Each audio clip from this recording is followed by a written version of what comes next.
I will wait for your signal.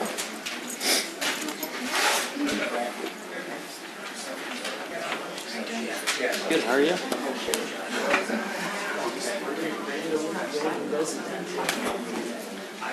I'm really glad the weather held off. Is it getting icy out there yet? It is. You know, in little spots where there's a little more water, that water is like, so watch it. Yeah, on the way home. I'm glad it held off though. I was afraid it was gonna be like 4 o'clock. Yeah. Mess, yeah. We got lucky. It's just around 30, 31 degrees, so. I fear that if we postpone every meeting due to weather, that we'll just never get anything done in Michigan, so. I think we're good. We're good? Okay. Thanks, Rich. All right, welcome everybody. We are going to get started. So I will call to order the Planning Commission meeting of February 20th, 2019. It looks like it's about 6:34. And we will begin with a roll call of our attendees. Commissioner Azar, Here. Brazen, Casio, Here. Gurink, Here. Green, Here. Martin, Here. Williamson, Here. Rock, and Chair Baker. Here, Commissioners Rock and Brazen let us know that they would not be here this evening. Is there a motion to approve their absence? So moved. Second. Oh, go ahead.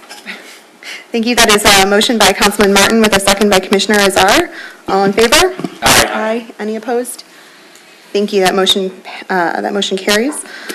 We will move to item number 2, the approval of this evening's agenda. Are there any changes to the agenda tonight, Justin or Jordan? Okay, great. Thank you. Any changes from the commission? I move we accept the agenda as presented. Second. Thank you. That was a motion to accept the agenda from Councilman Martin with a second by Commissioner Casio. All in favor? Aye. Any opposed? Thank you. That motion passes. We will move to the approval of our minutes. We've got 2 sets of minutes, our December meeting minutes. You'll remember at our last meeting, they were attached, but I think most, if not all of us, had trouble downloading them from the online packet. So they're here and reattached for review and approval, as well as the minutes from February 20th from our last meeting. Are there any changes to the December 19th, 2018 Planning Commission meeting minutes? Seeing none, I'll look for a motion. Sorry. I move to approve the meeting minutes from December 19th, 2018 without edit. Second. Second. Thank you. That is a motion to approve as presented by Commissioner Azar with a second by Commissioner Casio. All in favor? Aye. Aye. Any opposed? Abstain. Abstain.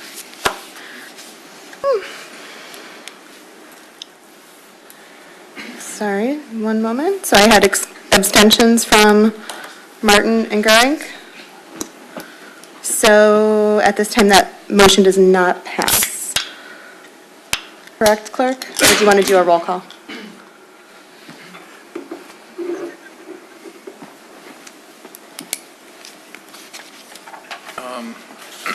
We need 6. Yes. Then 1, 2, 3, 4. So I've got 5. okay. So that will not pass. Oy, okay. So that time, so we do not have enough votes at the table right now to pass those minutes. As we discussed the last time that we ran into this, commissioners who were not at the meeting but did read the minutes in full may vote on the minutes if they are comfortable with that. There's nothing compelling you to. You can certainly abstain if you'd like. In light of that reminder, Councilman Martin or Commissioner Gurink, do you still abstain, or would you prefer that I recall the vote? I'm still going to abstain. I'm sorry. Okay. Same. All right, then we'll need to bring December 19th back to our next meeting. Thanks, Rich. The next set of meeting minutes are from our last meeting, February 20th, 2018. It's for the record, it's not today's February 20th. Today's February 20th. I think we mean February 6th. Yep, right here, February 6th. Thank you. It's correct on the next line, it's just not right there. Approval of the meeting minutes from February 6, 2018. Any changes to those minutes? If not, we'll look for a motion to approve. I move to approve the meeting minutes from February 6, 2019. Second. Thank you. I've got then a motion from Commissioner Azar with a second. Was that from Commissioner Goring? Yep. Thank you. All in favor? Aye. Aye. Any opposed or abstentions? If we were all here for that one. Great, that motion carries. We will move now to call to audience. And I'll take just a second both to explain what we'll do with call to audience as well as what we'll do with item number 5, which is sort of our big discussion item tonight. So call to audience is something that's on every planning commission agenda. This is a time when anyone from the public can speak to the planning commission about anything that's not otherwise on the agenda tonight. So if anyone was here to speak to the commission on something other than Baker College, you're welcome to come up to the podium and do that now. You've got 3 minutes. You can state your name and address for the record. You can address the planning commission on anything other than Baker College. Because what we'll do next is we'll move into our discussion item related to Baker College, and we're going to do this a little bit differently than we typically run planning commission meetings, because after the presentations from the city and from Baker College, the planning commission is going to recess and the commissioners are going to come down and join the public for the facilitated public discussion. So just so that you guys kind of know what's coming up, we'll all be part of the discussion together, and then we'll sort of reopen the planning commission meeting. So if there's anyone here for item number 4, call to audience, which is anything not otherwise on the agenda tonight, so anything other than Baker College, come on up to the podium, state your name and address, and you've got 3 minutes. I wasn't planning on this, but I'll always take an opportunity. I'm Sharon Chess, and I live on Earl Boulevard. I'm the president of the Ferndale Community Concert Band, and we're having a band festival this upcoming Sunday, which brings the Ferndale Community Concert Band, the Rochester Community Concert Band, and the Clarkston Community Concert Band will all be performing this Sunday at 3 o'clock in the high school. Admission is free. The concert will last about an hour and a half, and our musicians are fabulous bakers, and they bake, and we host a bake sale immediately following. So I'll tell everyone, so please come this Sunday, 3 o'clock, Ferndale High School, and listen to us play We're Standing. Thank you. Thanks, Sharon. Anyone else with an item for a call to audience, something not related to the Baker College discussion? Alrighty, then we'll move on to item number 5. This is the discussion item for this evening. There are no action items for the Planning Commission this evening, so we're not voting on anything. This is really sort of a public info session integrated into the middle of the Planning Commission meeting. So for the most part, we're learning about this right along with the public. So we'll start with an introduction from our city staff. There'll also then be an introduction from Baker College with an overview sort of about them as an organization. We'll then see, I believe, similar, if not the same, plans that are in the back of the room presented up here on the screen. And after that, we'll come and join everyone for the Q&A. Hello, Jordan, welcome. Hey, Kate, thank you. Thank you, Planning Commission, members of the public. Thank you so much for being here. I'm going to be as brief as possible, but I'm going to provide some context for the process in terms of how we got here from a city staff and administrative standpoint, how we got to this point, and what does that process look like, and what does the journey of considering this possible project for our community look like from an operational standpoint. Who are you this evening? Oh, thank you. Yes. I'm Jordan Twardy. I'm the Director of Community and Economic Development for the City of Ferndale. So our department handles more or less projects like this: zoning, planning, real estate, ordinance. My team is here tonight. Justin Lyons, our planning manager, Aaron Quatell, our environmental sustainability planner. And so Thank you. the three of us together collectively manage projects like this. And so we're sort of stewards of the process and making sure that all the public processes are complied with, the public is heard, and engagement is provided for, and helping prospective developers such as Baker navigate those processes and understand what is expected of them if they want to build in Ferndale. So with that, fantastic segue into what this project is. And you're going to learn a lot more from Baker in a moment, but I'm just giving you a high level, and I apologize for the sort of brightness on the screen there. But essentially what you're looking at is Baker College wants to make Ferndale its primary location. The proposed project would develop an institutional building and mixed-use parking deck designed according to the city ordinance and best practices in urban design and sustainability. And if you look at that picture on the right, you'll see at 9 in Bermuda, you'll see sort of Como's on the far left of the picture, that little red diamond there. East of the alley is the city-owned parking lot, and that is what Baker has proposed to use for this development. So any project that requires or seeks to use city-owned land has additional processes that are attached to it in terms of considering. We can't just sort of give that away. That's city property. The city gets to weigh in on that, and you're going to learn a little bit more about those steps for that tonight. But they're asking to use that property as well as the former church lot immediately to the east, which they have an option on. So they've come to the table with site control on that property. They've asked us to explore allowing them to use the city lot for their campus building. And you'll see there's some birds in the back. I don't want to steal anybody's thunder. You're going to learn a lot about what that campus is. But then kitty corner from that, in the parking lot next to this building, they propose to use our city lot to provide a mixed-use deck.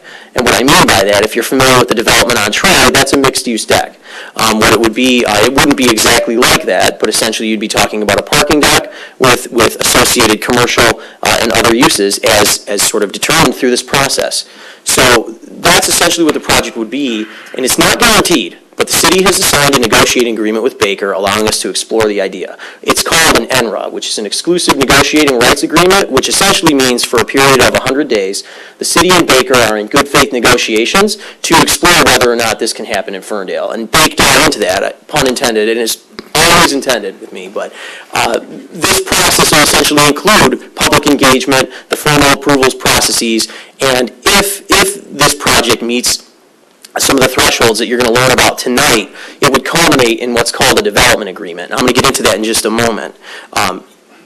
As you switch the slide, I'm just going to try and flip these lights off. Oh, thank you, yes. So a little bit of how we got here. So you're going to see a slide in a moment that kind of talks about the process. How we got here was Baker College and the city, essentially you can see sort of our roles into this point, right? So Baker College, after an internal strategic planning process of a couple of years, and they're going to talk a little bit more about that, they chose Ferndale as their preferred location. They hope to open a new Metro Detroit campus in fall of 2020, and they understand the need to comply with our ordinance and align with our vision. So the city and elected employed leaders, when presented with an opportunity like this, in order to get it ready for a process where the public can weigh into it and understand, sort of what's possible, what are some of the criteria, we did essentially some pre-vetting. We evaluated planning and zoning considerations to determine the project's feasibility. We didn't want to let it come forth if it wasn't even feasible from a zoning standpoint. So we kind of did that sort of initial check, understanding, okay, can this thing even be built here? And, for what they're proposing, would it meet our ordinance? Could it, at a baseline, do that, right? Now, obviously, that's not the end of the story, but that's sort of the start, right? So through those conversations, we developed a project framework that is aspirational, transformative, and in keeping with our community's vision and values. And so the result of this sort of preliminary work, where you had a work group of staff and electeds, representatives from the Planning Commission, representatives from City Council, you've wound up with, and sort of tonight's the first unveiling of, a preferred location option, a conceptual site plan, and a framework for community benefits. Essentially, all of this has been teed up to now have the public weigh in and determine, does this meet the community threshold? Is this something we want in Ferndale? And if so, what is the bar that we need to see this meet? So that's, we're going to have, that's why we kind of brought some resources to have a guided discussion tonight to help navigate that through and give you the ability to participate in that process in a meaningful way. So that's what tonight is all about. Looking at the process and potential timeline, These are the four kind of buckets that this thing would navigate through. So that phase I just kind of referred to where you had that staff work group, that was what's called pre-development. We had these terms for the NRA, that document that would govern the due diligence period of exploration, preliminary concept discussions, and we actually formed a study committee, and I see several members of that study committee in the audience today. That study committee, once the NRA was signed, that study committee, was convened and met and got a first blush at this. And so the study committee is going to help us, it's sort of a more intensive review of the project to help us make sure we're meeting the mark of what this community expects and what it looks for in a development of this scale. And so that study committee met, I apologize, the date escapes me, I believe February 7th. Did I get that right? I apologize, but it met a couple weeks ago, and we collected feedback from there. And that is going to help us guide this process moving forward as well. So we're in this phase between now and early April where we're looking at site plan development, traffic study, the study committee is meeting, community engagement like this, the planning commission, and the formation of development and community benefits agreements. So I mentioned that this process could culminate in some paperwork. Those agreements would essentially capture all that community feedback and all those thresholds that we say, okay, if you're going to build in here, and if this is to be approved, this is the bar you would have to meet. And this is essentially capturing that all in a binding written document. So if you're familiar with some of the plan unit developments we've done recently, like those townhomes by Garbett Park, they have a development agreement. It's a very similar thing. It kind of captures essentially elements of performance. It says you're going to commit to doing A, B, C, D, E in time frame X years. So that's one example of that. And so you'll have a very similar document that this would culminate in, assuming it can be in a position to move forward. If you have those agreements, what would happen is then those agreements would move forward, and that would also assume that this body, Planning Commission, deems a site plan worthy of approval. So if it meets that threshold, and then you have a development agreement and a community benefits agreement, all of those documents would move to City Council for their consideration, and with additional public hearings and public input, you would have a vote on that site plan, on the development agreement, on the community benefits agreement. And also, at that point, when those documents are submitted, they'll be doing building permit review. So they're taking a risk with that. Baker's taking a risk with that, knowing that they could get a no in the end, but knowing that because they have an ambitious timeline, they're submitting documents to get reviews going, knowing that they may get the no, but at least if they get the yes, they can get their time frame. So some of that stuff will begin parallel with the very strong caveat that if they don't get a yes by this body and then by City Council, permit approvals mean nothing. In fact, permits would not be even issued unless they got these approvals. But there's technical reviews that can take place. You can still evaluate, the compliance with building code for elevators and structural loads and all that sort of technical stuff. That can all still be done, and it doesn't give them any sort of leverage or get them out from these necessary processes. And then if they get through all of that, and those permits are issued, then you would be looking at construction, and you would be looking at a time frame of summer 2019 to summer 2020. And you'll learn a little bit more about the phasing and the details of that in a moment. But that's the tentative timeline at this moment. Some of the things that guided the process leading up to here and what was presented to the study committee, et cetera, were some preliminary concerns. We talked about a large framework of things that if this project can happen, it can only do so if it addresses key community concerns like parking and mobility, community impact, and what we called affectionately Ferndale fit. So you can kind of see the bullet points up there, and I'll go through them quickly. But for parking and mobility, it's got to meet its own parking needs, just like any other development. It can't reduce public parking during or after construction. And it's got to consider current or future mobility needs, much like we did with the parking deck that we're building.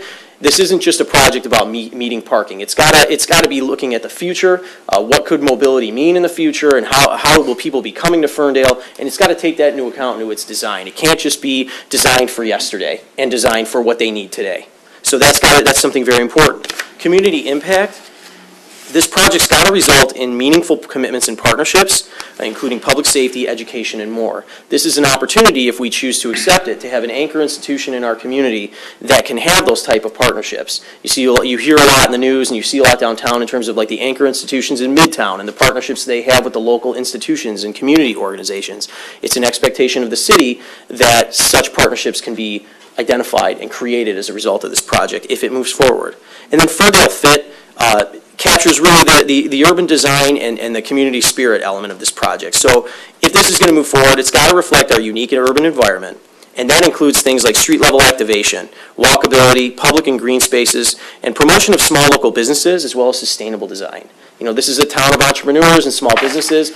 This project's got to accentuate that, enhance that, and be that. So that's a big part of the early framework that we laid down for consideration. Additionally, the community benefits, we're currently working on the details of a community benefits agreement that will be presented, and public will be able to weigh in on that before it's formally approved.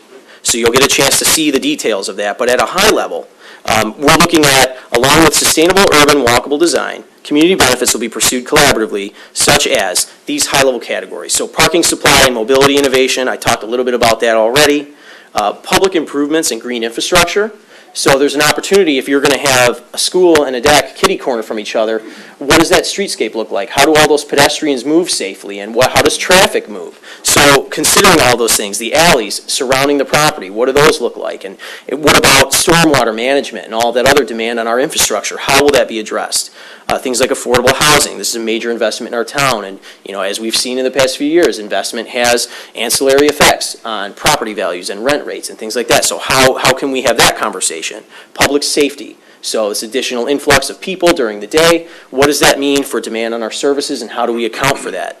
And community partnerships. I talked about that a little bit, but things that are within Baker's wheelhouse, things like, different opportunities to audit classes or get scholarships, or be able to link up with health organizations like Ferndale, given some of the curriculum that they have, like the nursing programs and things like that, to find areas of alignment with our community organizations, as well as things like student life and helping get those students that come here outside of the building and immersing into our community and vice versa. So really stitching that urban fabric, and that community fabric. So those are some of the things that we're looking at.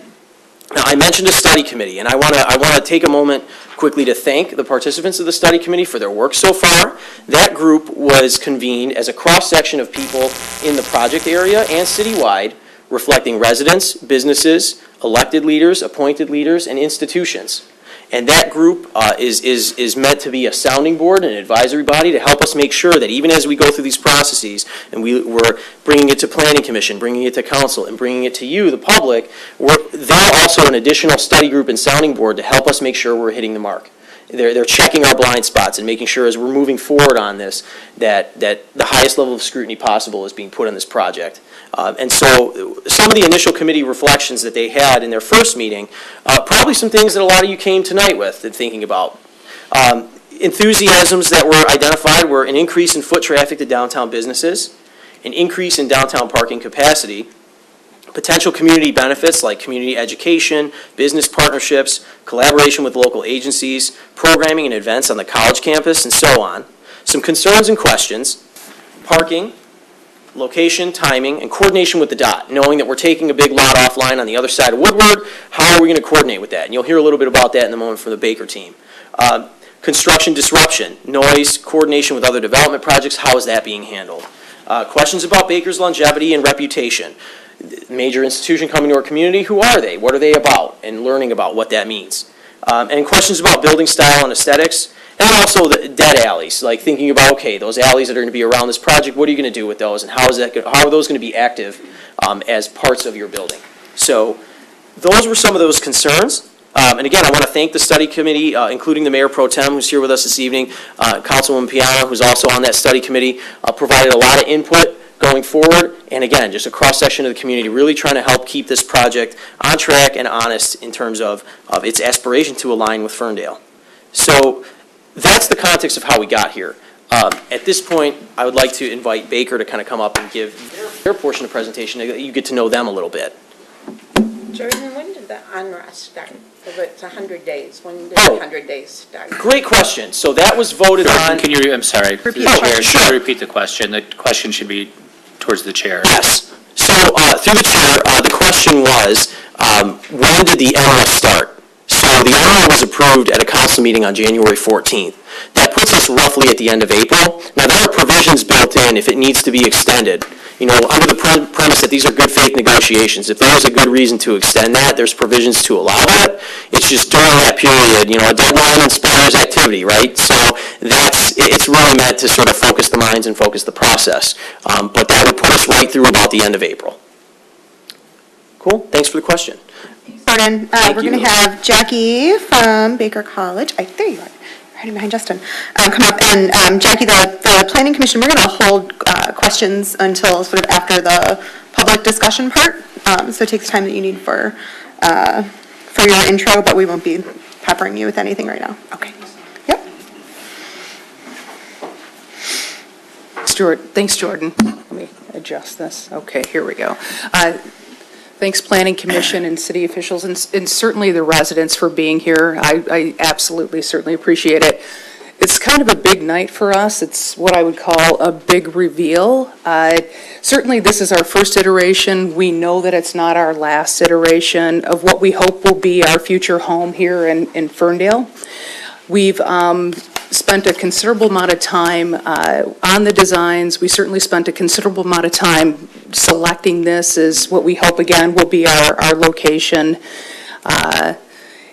From that perspective, we certainly look forward. I know there's not comments allowed at this moment, but we certainly look forward to your comments and all of your feedback as we continue to progress. So let me, Jordan, am I just clicking the Left and right. left and right? Okay. On the keyboard, yep. No. Yes. Maybe. Okay. So is there, hold on. Let me be your IT person for a moment, sorry. This is great. Left and right on the Yeah, keyboard left and here. right on These the little key. arrows. Oh, Yeah, the arrow. there you go. Not the mouse. Got you. Wouldn't you know that I've got an IT background, but don't tell anybody. Okay. Everyone's a little different. So as we, okay, Jordan, for some reason. Okay. So who are we? There was a handout when you came in. So Baker College, we've been around since 1911, so we've been around for over 108 years. We're fully accredited by the HLC, and on top of the accreditation, we also have 25 specialized accreditations. So really what that means is, for some of our programs, we go above and beyond the HLC accreditation. We offer over 100 programs, from associate's degrees to bachelor's degrees. Our incoming freshman class, the average GPA for those students is 3.15. Our student population, really, it's a mix. It's 50% female, 50% male. Within the context of that, 83% of those students receive some form of aid. Baker College also sponsors and pays for all of our scholarships are self-funded. So it's between $8 and $10 million a year that we provide to our students. We don't do any fundraising at this moment. So we also help supplement our student population. Again, our degrees are between associates and doctoral degrees, so we do have a graduate program. We do have multiple campuses around the state. We offer online programs. We also have on-ground programs, and we also have hybrid programs. So that's just a little bit about who we are. So let's see if I can get this going on the okay. So why did we pick Ferndale? About 2 years ago, we started going through a strategic plan, and as part of that strategic plan, we knew that the higher ed landscape was changing, and it's been changing significantly over the years. Okay, so as you look, and I'm sure you hear them, when you hear the Purdue Global commercials, and you'd hear, you can go to Arizona State, it doesn't matter where you are. We knew that from a higher ed perspective, that was going to be a big shift for us. So from a strategy standpoint, we started thinking, okay, we've got all of these campuses, our capacity is such that really at this point, when you look at, again, with Michigan as a whole, the graduates in Michigan are continuing to go down. Those are not going to pop back up until 2030 for high school graduates. And there was a recent Cranes article that also helped, illustrate that. So for us, we started looking, and 2 years ago, we said, okay, we need to do something different. So we went out and we surveyed the state, and we kept coming back to Ferndale. Okay, so when you look at the vibrant city, you look at the welcoming community, you look at the strong small business ties, and really what you actually have to offer here from a safe and walkable perspective. For us, it was a place that we kept saying, hey, we think that this can be home. There's so many great things about the city, and I know I don't have to tell you that, and that's really why you're here. And again, we look forward to your comments, but we just kept coming back to Ferndale. And we did. We looked at other areas within the context and within the state. But for us, Ferndale always felt like home. So let's see, again, with my mad IT skills. So, Jordan has already mentioned a little bit about this. So what do we hope to contribute? We really want to be an anchor institution within Ferndale. We want to partner with local businesses. We want to partner with local high schools. We already have relationships with various high schools with our Running Start program, with our early middle college and dual enrolled students. So for us, that's a strong, it's already a strong partnership that we have with others. We would like to bring that here. We'd also like to make sure that from a business standpoint, I know that this was something that during our focus group that was also important. How do we get those students out of the building and into the businesses? We would expect 65% of our student population would be daytime and 30% would be the evening population. We also would expect that this particular facility would hold about 1,500 students total. So roughly 300 students throughout any given day would be within the city. And again, that's split up between night and evening classes. And we would want those students and we would want the college itself to be part of the Ferndale city fabric. So, how can we go about doing that? Having our group be part of affirmations, or having our group, our student clubs be part of affirmations, having us provide additional training or education to entrepreneurs. So there's many community benefits that I think we still need to flesh out. But again, we're committed to the city and we're committed to trying to make sure that this is mutually beneficial so that from an anchor institution perspective, we can make a contribution here. And it's not about us, many businesses when they come into a community, they're asking you, what can you guys do for us? And Baker, we're really asking, what can we do for you? Because for us, it's really about us being in this amazing community. So let's see, what else do I have here? This is my IT skills. So again, this is just, I'm not going to go through all of this, I already mentioned all of this, within, the one thing that I didn't mention was, within the last 5 years, we have had 20,000 graduates from the college. So I don't think, I'll be honest, Baker College historically hasn't told their story very well, and I think we're going to get better at that as we learn more from the community, but, we are very much committed to our students, and we always have been. So, again, thank you for your time today. I really appreciate it. Look forward to your comments. Who's next? Thanks, Jackie. Yep, and there'll be lots of time for discussion and comments and questions. But we want to make sure we get through the presentations, and so we'll welcome up John Miller from TMP Architecture. Hi, I'm John Miller from TMP Architecture, representing Baker, and let me see if I can advance this.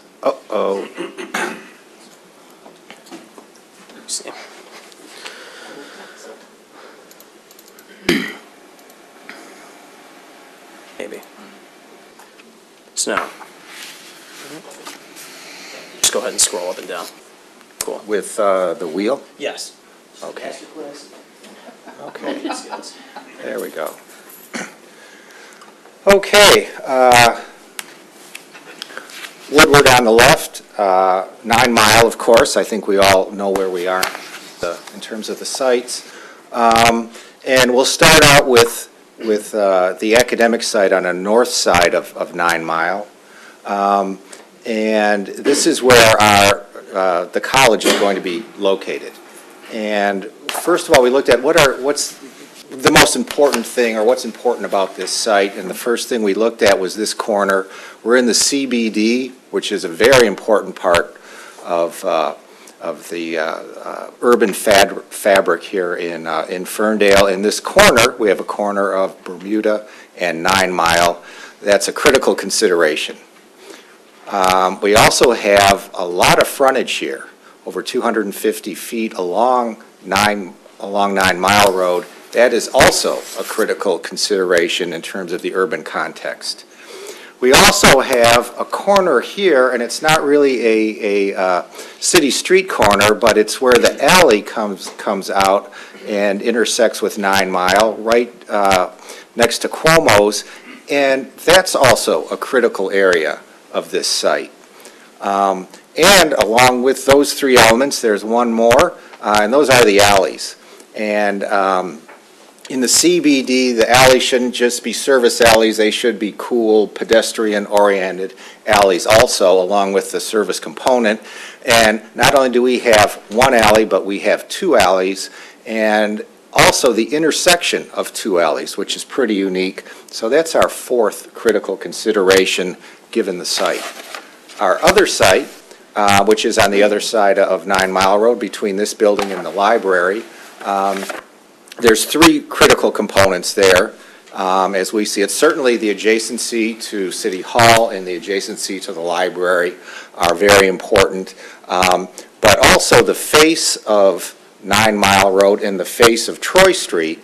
Here we don't have any alleys, but we have two streets to consider on this site, and the activation and the face of both of those streets are critical to the development of this site. So, and there you can see the two site locations. Here the building pretty much fills out, the academic building, fills out the site north of 9 Mile, and here you see the parking deck, with the parking deck kind of centered on the south site, with the yellow rectangles there being development areas for commercial, retail, or mixed use or residential, facing each one of the streets, Troy and 9 Mile. And I'm going to flip ahead to the deck here. There it is. And here we're looking at our deck that stretches again between the library and the City Hall. The important thing here is the future development on either side. Putting a deck right on a city sidewalk is a tough call aesthetically. Here we've pulled back 40 feet on each side for development on each side that not only will activate the street, both Troy and 9 Mile, but screen the deck. The other elements we have here are an entry on both the 9 Mile side and the Troy side. And the nice thing about two entries is you do a lot of stuff on 9 Mile Road, and when that's blocked off, you can come in the Troy side, and the deck is just as effective even when 9 Mile is blocked off. On the corner, that's kitty corner from the college site, we'll have a canopied entry, so there's a nice pedestrian area that leads out to the college. And the deck is designed, it's a concrete deck, it's designed to be very efficient. It was originally laid out by Walker. They're a parking deck design company, and they were commissioned by the city in 2016 to explore the possibilities for this site. We've used their footprint, and we're working with them currently now, excuse me, to advance the design of the site here. We did move the original site of the deck up to the north to make sure that we could address the Troy Street side with development. And the deck would hold, by the way, minimum of 410 cars, possibly more. But that's the minimum amount of number. Could be up to 430, depending upon the final design. Be about 50 feet high. Back to the academic site, it's 3 levels, also about 50 feet in height. And here you can see how we've addressed the site considerations. We talked about this corner of Bermuda and 9 Mile Road being one of the critical considerations. So here's the front door of the campus and the entry to the building. You can see we've set it back. The sidewalk, the sidewalk still remains where it is, but the area that's shaded and hatched down there is actually the school property, but we've pushed the interior part of the school back, again, to allow for a pedestrian plaza. And if you think about the students coming in and out at class time, you're going to need some area more than just the city sidewalk to accommodate that.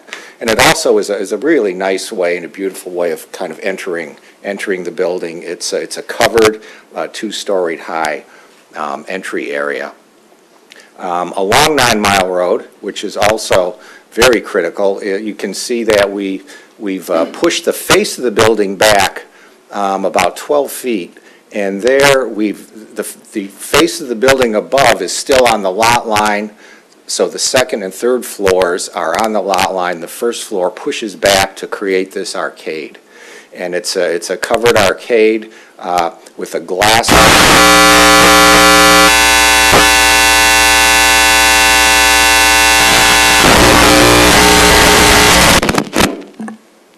Oh, you have the touch.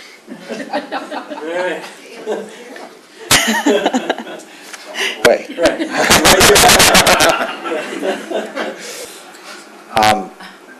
So we'd have a covered arcade along the street.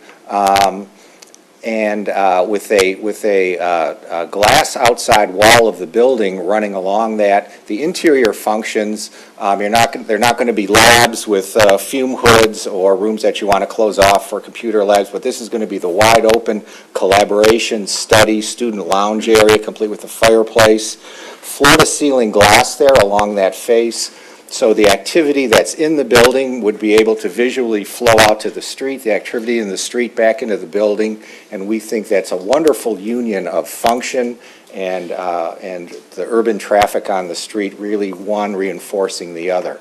As you go along this arcaded stretch or arcaded face of the building, which goes from one side of the site to the other, we reserved an area for retail, commercial, or hopefully coffee shop action on the corner. You can see we've drawn some tables and chairs out there, and there's some greenery. The building doesn't go all the way to the lot line. We've actually pulled it back to allow for some really substantial vegetation on the end. So they're addressing, Cuomo's right across the alley with their outdoor area. We didn't want to put garbage containers there. We wanted to put something that was really compatible, even though it is along the alley. And then finally, the two alleys themselves, along the west alley, that's where our service area is. So we would have our dumpsters, any mechanical equipment loading. We've pushed the building back far enough so that we could get truck traffic off of the alley when deliveries are made, so we're not blocking the alley. And that's our service area, which is basically across from the service area of Cuomo's also. So we have a pedestrian plaza across from their plaza. We have our service across from their service. Now, where the two alleys intersect, we also have an area for a large green space where we can plant some larger vegetation, have a low seating wall around it, because that intersection is important. There's really nothing there now, but we like to have an amenity, a pedestrian amenity there. And then finally, running along, and this is the length of a football field, along the back of the alley is 18 feet wide. We're going to contribute another 5 to 6 feet. We're pulling the building back to enhance, to give more width to the alley and to enhance it with nice pavers. And you can see there's alternate planting and pavers. So if there's any activities along there or for artist display, we would have provided for that and really create, at least on this side of the alley, a really nice environment in the hope that in the future, when the other side of the alley is as it's developed, that it would be a complement to this side of the alley to really energize things all around the building.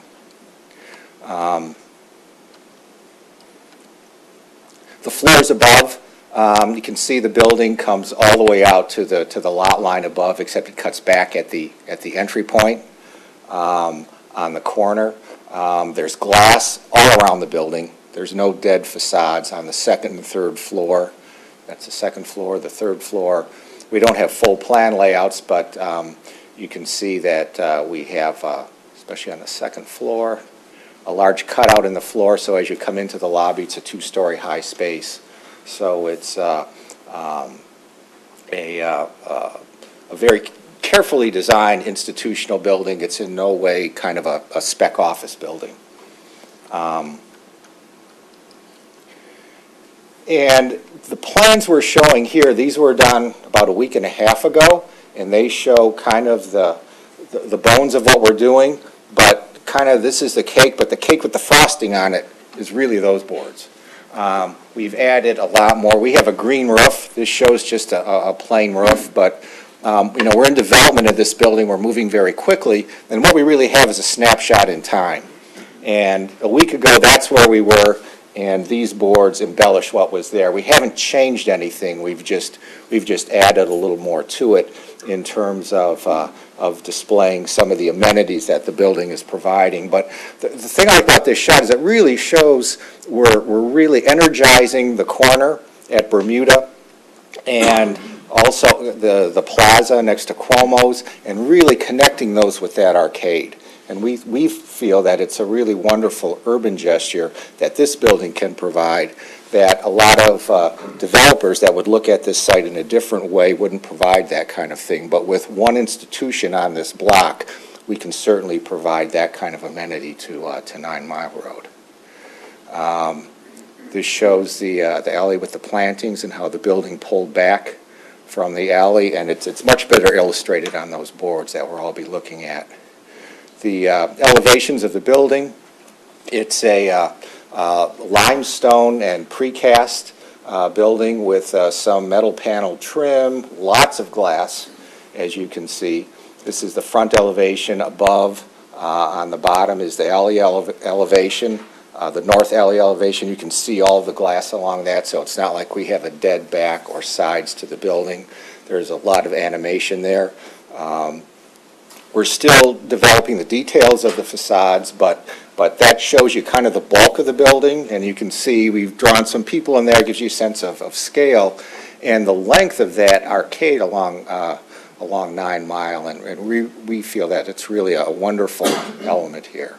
Certainly we're concerned about the design of the building from top to bottom, but where the building touches the ground, that's so critical in terms of urban planning and really energizing what's going on in terms of the critical location of this building within the CBD. And here again was an earlier rendering. The new one has cars and much more people in the street. This one wasn't quite up to that point.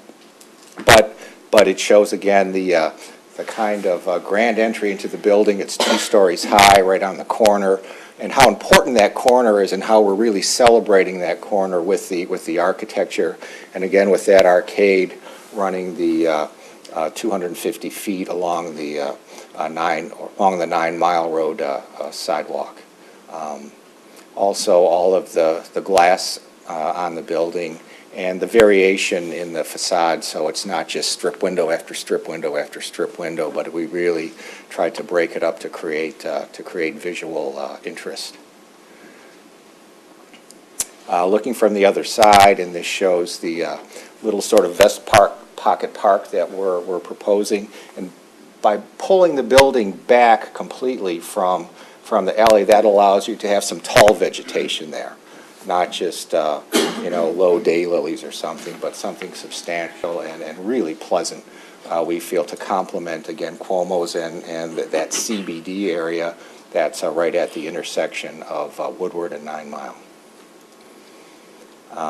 Another shot of the entry. And once again, the drawings that we have back there have a little bit more development on it, so please take your time looking at those. And I guess the last thing I wanted to mention was, and I keep stressing this arcade along 9 Mile because we think it's really an important part of our design and kind of the give back to the city, but also taking in from the city some of the energy that you have here in Ferndale. But the inspiration for that was actually when we first started working on the job, we walked up and down 9 Mile Road, and we knew you had the Ferndale Haus, H-A-U-S, the new building going up, and we wanted to look at that. And it has some pedestrian amenities, and we walked up and down. But then as we did that, we looked across the street, and we saw the market across the street, Western Market. And even though that's a much simpler building, kind of ad hoc, had this wonderful canopy with these columns, and it seemed like the friendliest part of 9 Mile, that part of 9 Mile for a few blocks around. And we said, well, we have this new construction, and it's nice and does some things, but boy, isn't that sort of arcaded, canopied Western Market front really pedestrian friendly? And so we kind of took that as a key and said, how could we have that friendly urban feel and really bring it back to this side of Woodward? So that's what was the germ of the idea as we toured the CBD. Not that I wasn't familiar with that before this project, and that's all I have for now. So again, look forward to all of your questions and moving forward with our project. Thank you very much. Done. So we are going to move into sort of our big public discussion. We have brought in a meeting facilitator. I'm looking for Anika. There she is. To help to run this public input portion of the meeting, because we're going to temporarily recess the Planning Commission meeting and come join in. And this will, in my opinion, this will take as long as it takes. We've got at least an hour and a half set aside for it. Obviously, questions and comments on some of the visuals that I presented, but I know that people have questions and comments for Baker College, questions for the city. There won't necessarily be answers to everything tonight, but we want to do our best to document all of that input and all of those questions tonight. So I will invite Anika to introduce herself. Do you want to introduce yourself at the podium before we recess? Okay, just so you've got the mic. Thank you.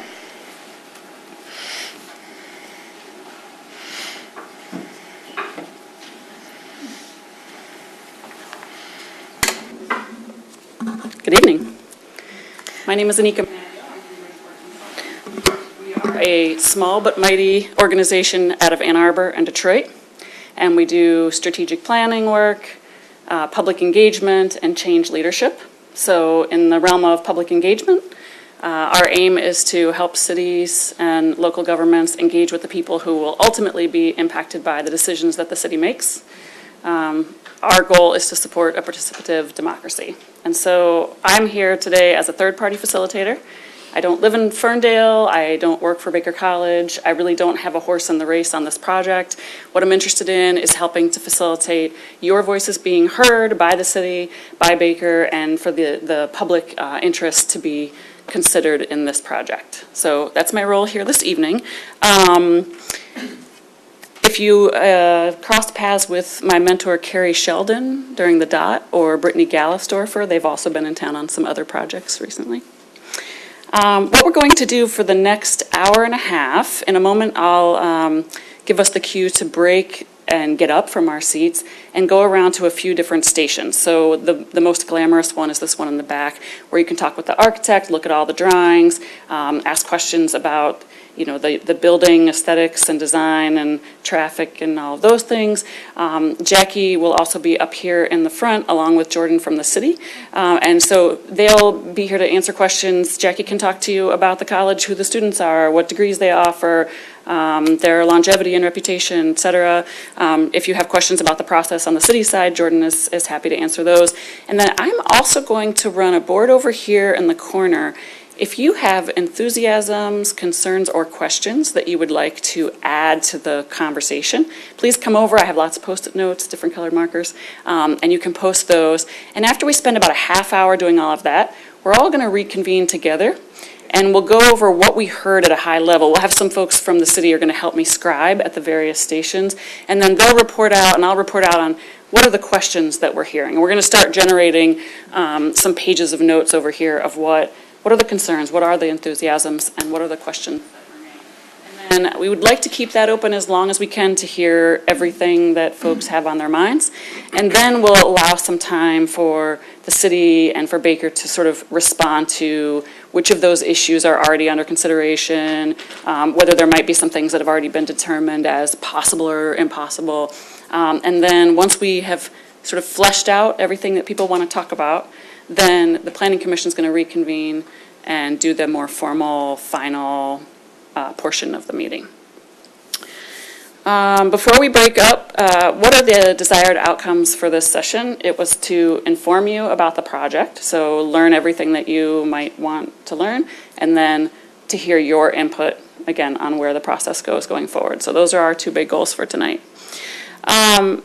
Before this meeting, I talked a little bit with the city about, well, are there boundaries on the input? Like, is there anything that's off the table or it would be really difficult to change if this project were to go forward?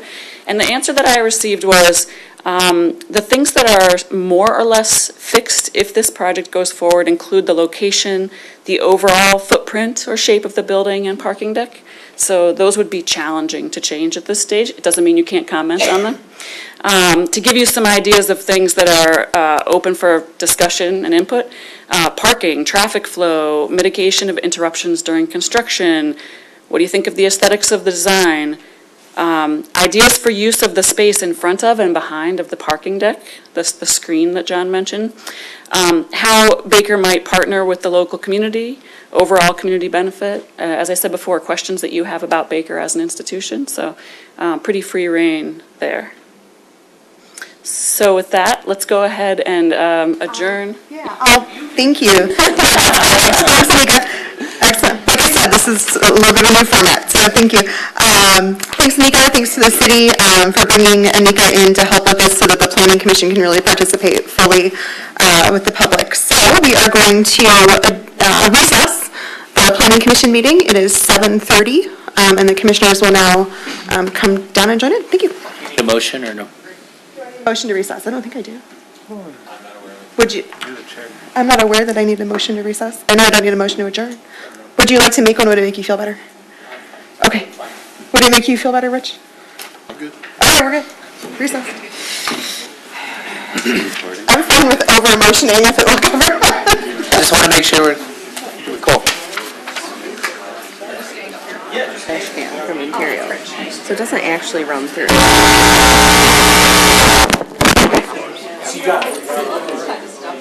Yeah, you'd have to look at, I'm gonna have to look at the county, like the actual property boundaries and parcels. Right. It's like, that might just be Okay, I'm going to let Ian ask, so. somebody, So the mics or they are- just started doing it. Right, yeah, they would have just started doing it because it's like the end of an alley that no one... Yeah, that's, It's right behind Imperial and it's like across the alley from them. right. Let's see if I can. Because for CrossFit in the morning, we run down the alley. We run down the alley, so... Yeah, it's not. Is it like a big dumpster? There's a huge, yeah, big dumpster there. A compactor. Wonder what the status is of that. I know, that's, yeah. I mean, if they moved it, it'd be great. Yeah. But it's smelly in the summer when it's running out there. Yeah, for sure. Is that through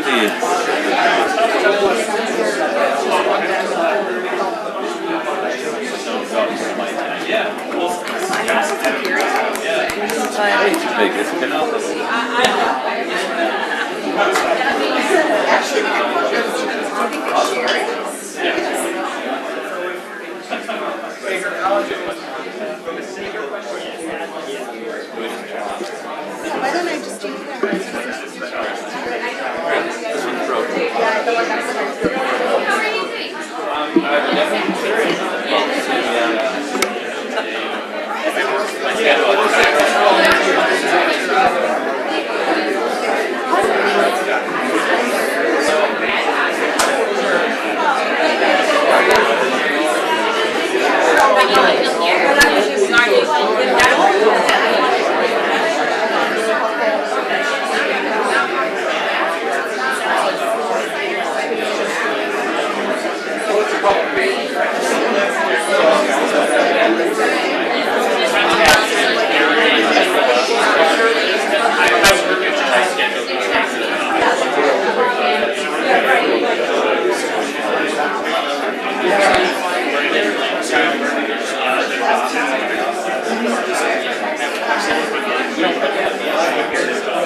Yeah.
Oh, is this the live? Oh, I should have turned it around. Like oh, there's a bag here.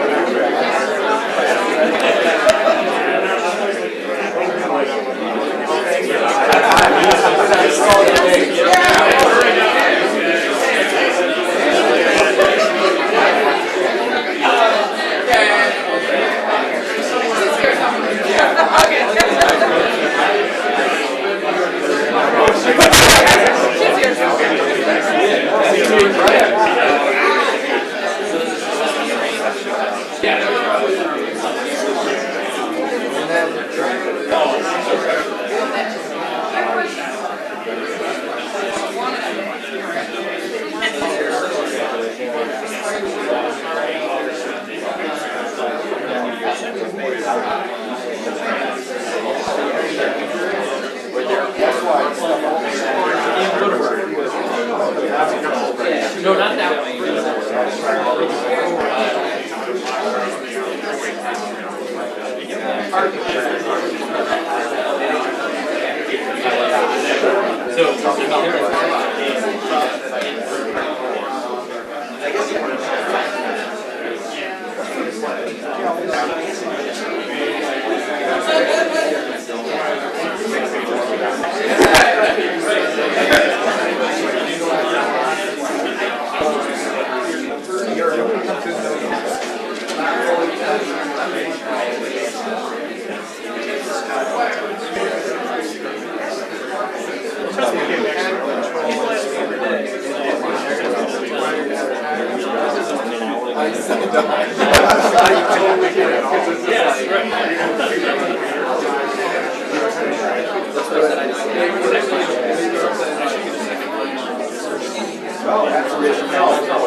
Does it take an act of deity to get additional crossings on the lot crossing? Yes. What are you looking at? I'm just thinking about, I keep hearing people like being concerned about this happening and all like ramming up what's happening over here. And so maybe that could like make it easier to get west of. To be honest with you, just on a personal level. No, but I mean for real, working where I am. If I want to go to something over on that side, like I have to walk down with Woodward to 9, across at 9, come back across the phone, go to Hambo, or anything. You know what I mean? It's like, We gotta go to Red Camel.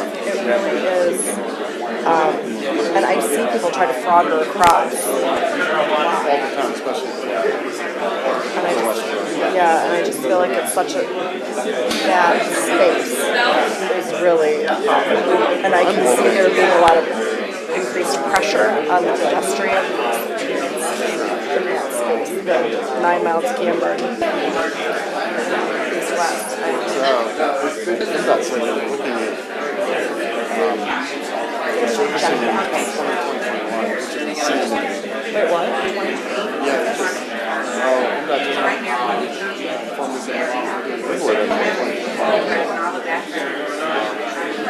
last week. So, awesome. But if we can tend to wait till 2021, then that's where I think we're going to try to say, hey, look at all this change. Let's talk about MIF lots. Hopefully they listen to us, because 2020 is going to be problematic. It's going to kill everything.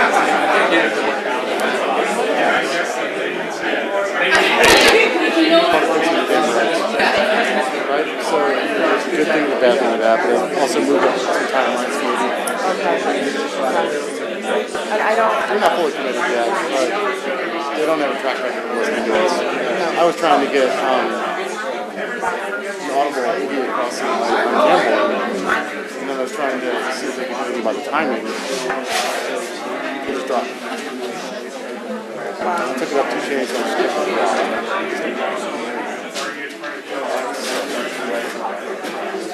But I've done the walk. I actually did the walk down town just to kind of see what it's like. It sucks.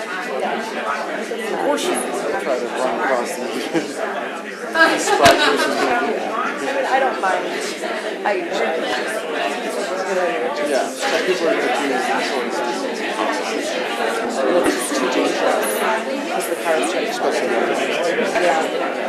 Realistically, when the traffic pattern, you can see where it's not.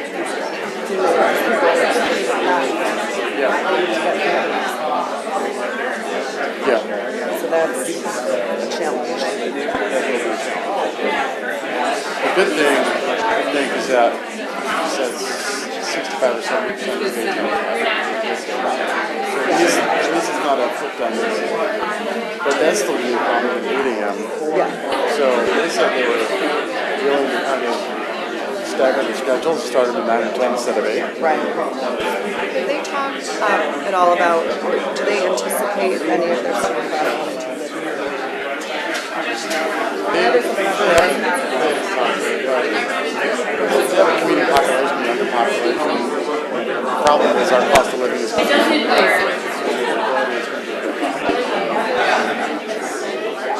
I think anecdotally they said making sure that they don't like it.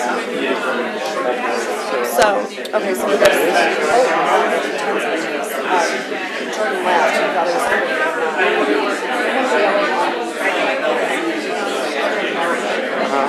by the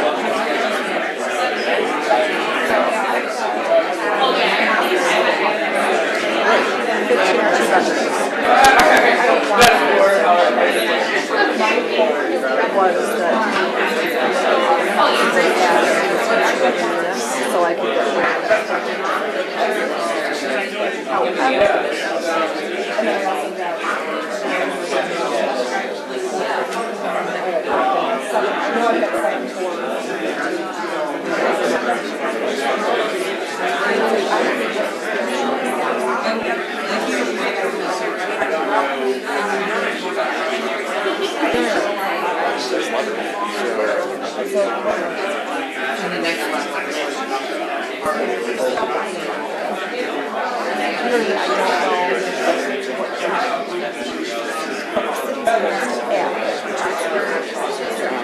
my affordable housing is different than other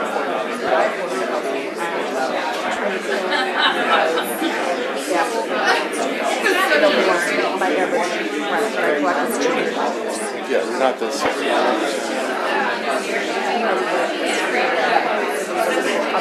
Would you see this as a mixed unit? 30, 60?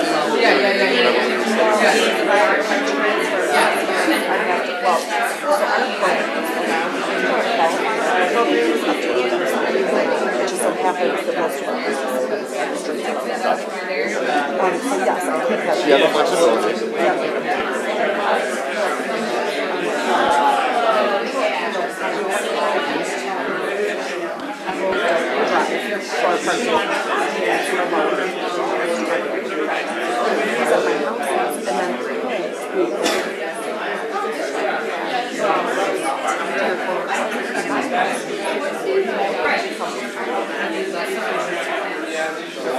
Did you see you renovating those?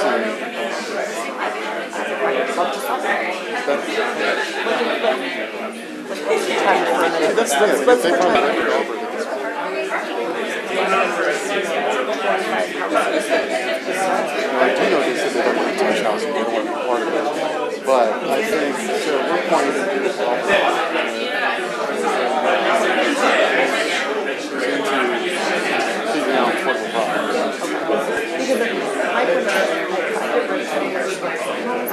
let them go to bed. I think it's not shame to turn those homes into things that you guys found in the neighborhood.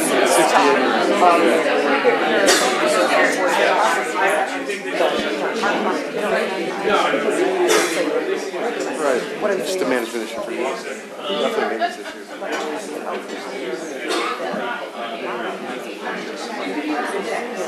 Totally makes sense. I'd rather get down to it,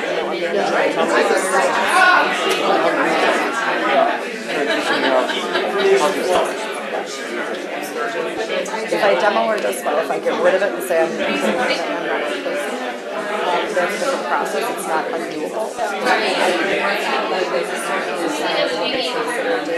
Reduction of my portfolio that I could unload. I've got a couple houses right now. The one I live in, for all the time that I've been here and before, because that's a significant you know what I mean? I'd like to that one go. Just for the grass and stuff. You know what I mean? It's like because if the big objective is to get X percent of this level, you know, and 60 X percent of that, you know what I mean? It's like, I feel like our scattering centers would be part of the facility to like boards. You know, and get me out from under having all those loose properties if I could put them. I think that's an interesting conversation. That's a dancing with properties. We had to figure out. I think from their perspective, I don't see if we can get them to just put an addition on that.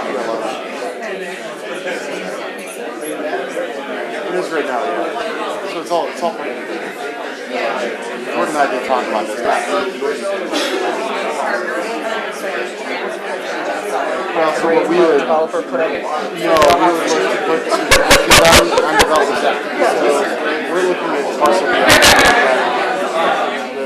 across that bridge between the business, but the developer wants to develop it, so we can for without affordable. I'll give you 17. What I mean? So, I think I'm $17. $17. I know, he laughed. I'm like, I'm not kidding. Make it 20. I'll give you $20. $20 in a shake. Yeah, exactly.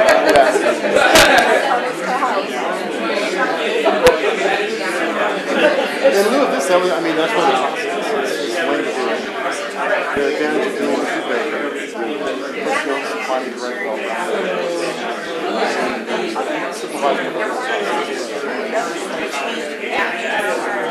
Healthy percentage of ours are in the south.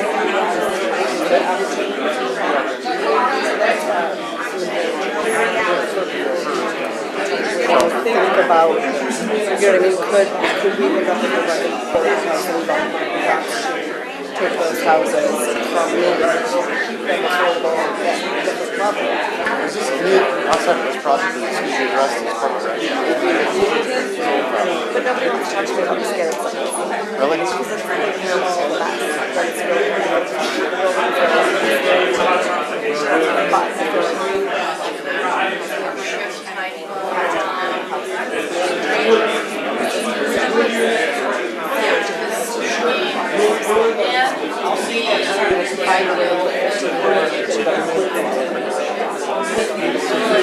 What are the other?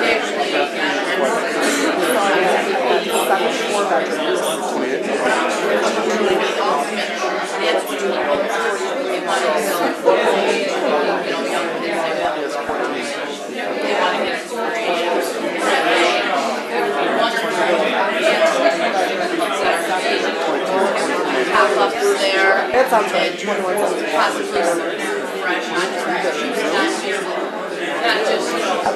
and so you've got the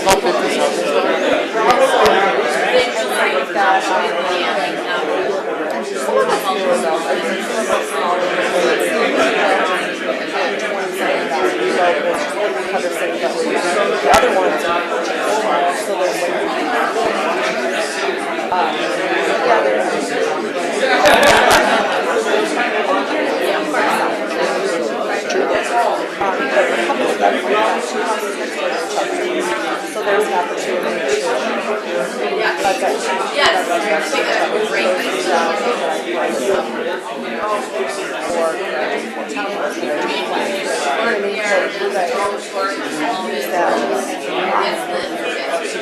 More units out of there.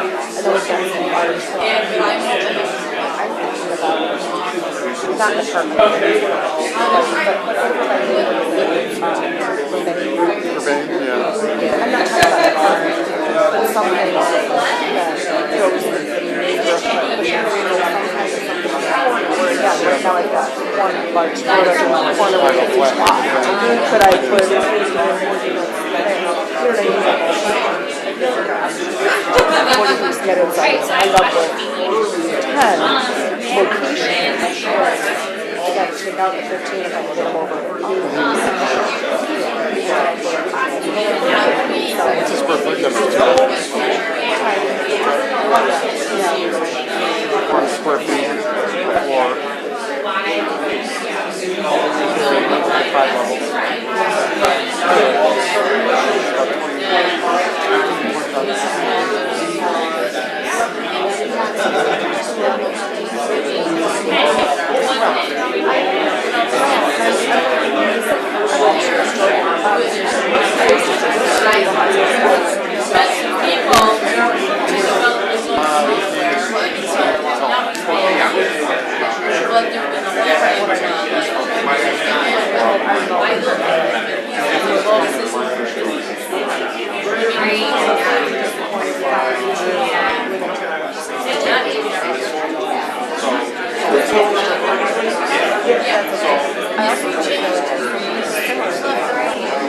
That go with what we're doing.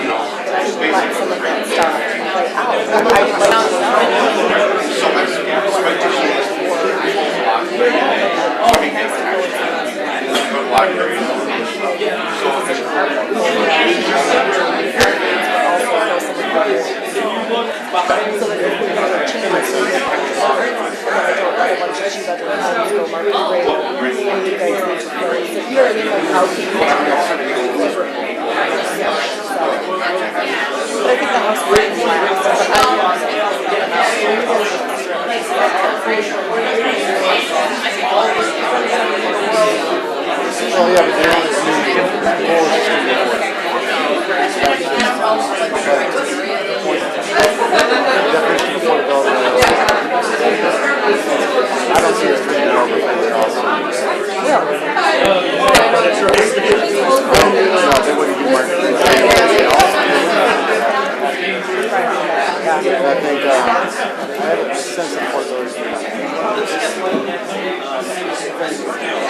Like stuff that from retail space to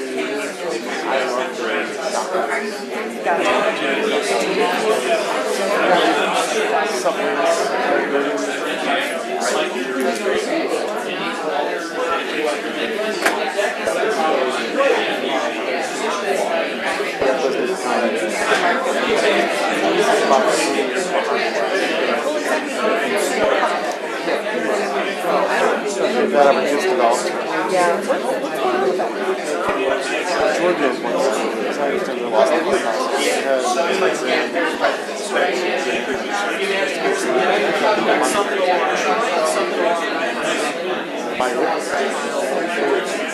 so they're running out of time.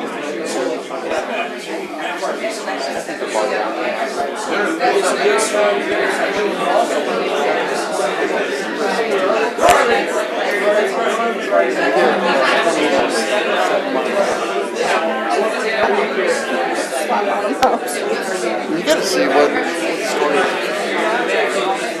Because they're bogged down in the process and they just want to walk away. Might be something. There's a lot that goes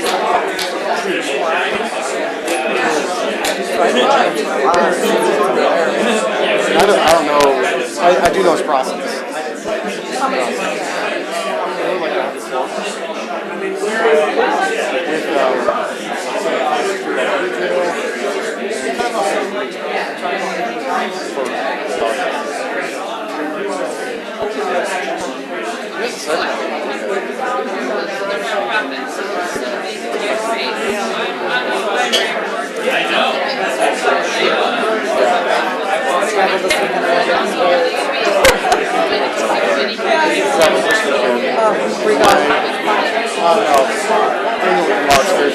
They're from Wisconsin. They meet like halfway.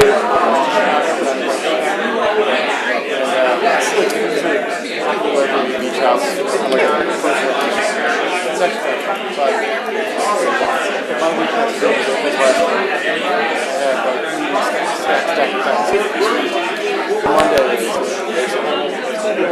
I'm not looking forward to driving back Sunday and just I have meetings all day all night.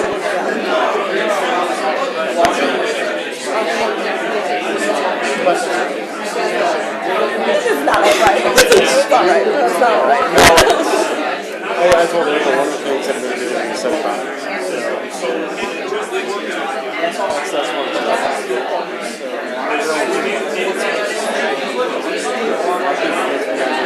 So this one come out of the last one.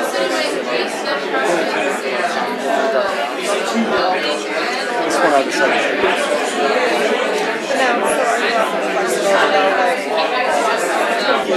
yeah, so we're worried about the cost. You don't need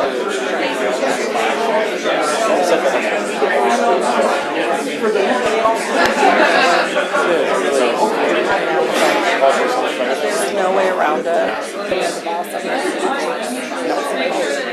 No. That's why I'm like, nobody sees me go to a meeting until 9. Walk in at 9, they're like, No, it's you're orchestrating the back. No, the last piece of the puzzle is the transition our program. Push to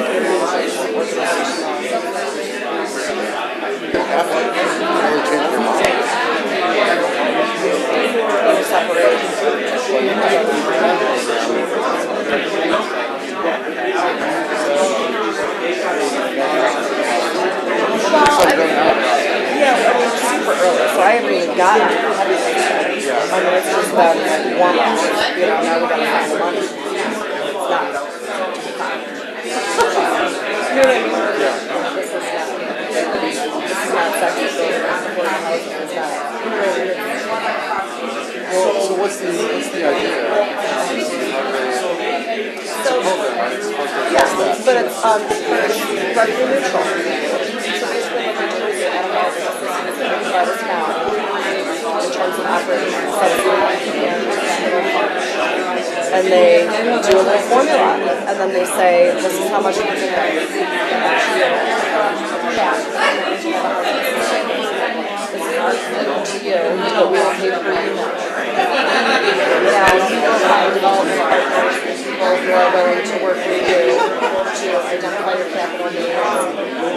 on debt, letter the grants money over, and come up with the capital that you need to do, in addition to that little loan. It doesn't cover what it costs for the Are you serious? And I take in on average. You're supposed to turn that around and something. I take in on average, and I take in on average $200 a month from so I got $650 a month per unit-ish. We can't operate, let alone service debt, let alone go to service with the elevated units. You know what I mean? It's like it doesn't get it done. So that's what the point is. I need to talk with Jordan. I need to try to catch I'll say it for you. I live in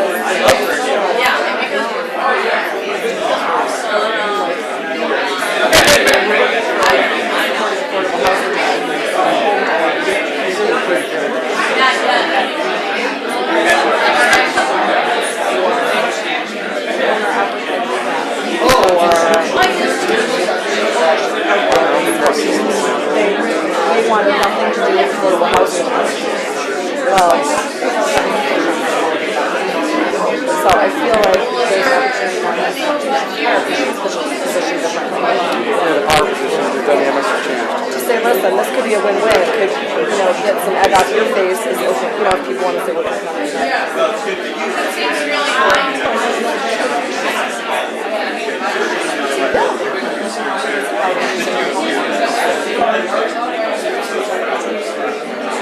Doesn't support the development of any sort of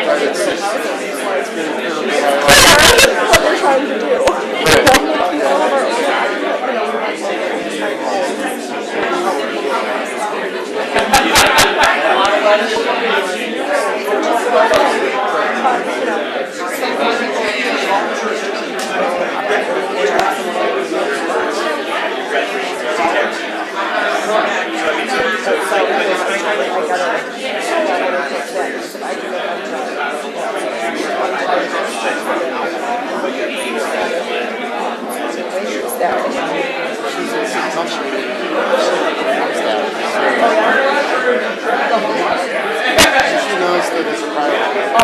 affordable housing. And then she, like two other people on the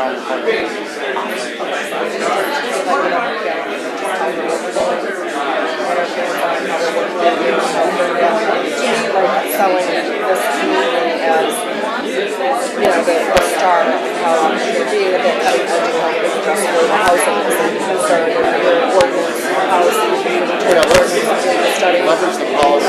It's going to all come together. It's also part of the city council district. Out there is a shining example of what works. So they get a win. So they got to find it. And like the other thing about so when is that like housing fund going to get funded? Because I need to buy somebody.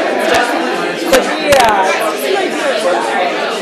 Exactly. Money in that fund. Money in that fund.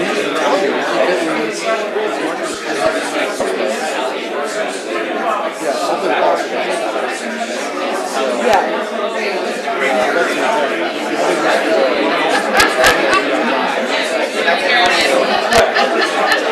So what has the city had any conversations about what financial investments are willing to make? I mean, it's one thing to say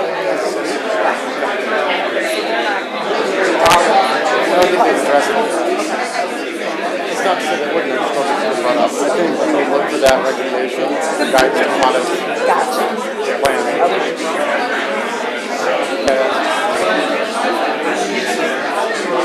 At some point, the question is, say it, if you need it. Yeah.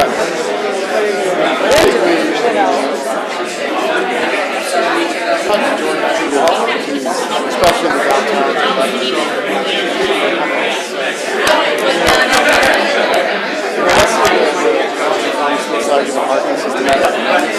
I would tell you,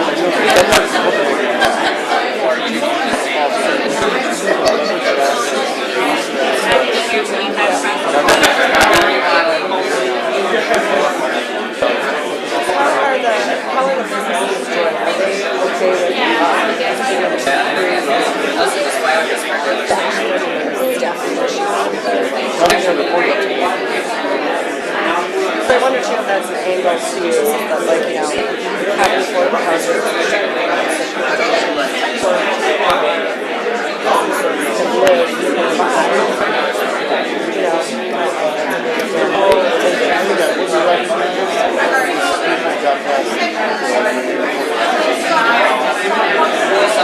Also, I've got to reach out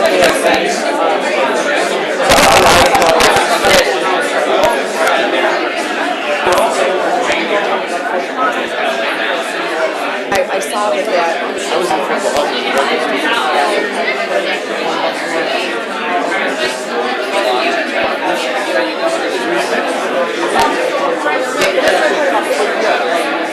I know they don't want to get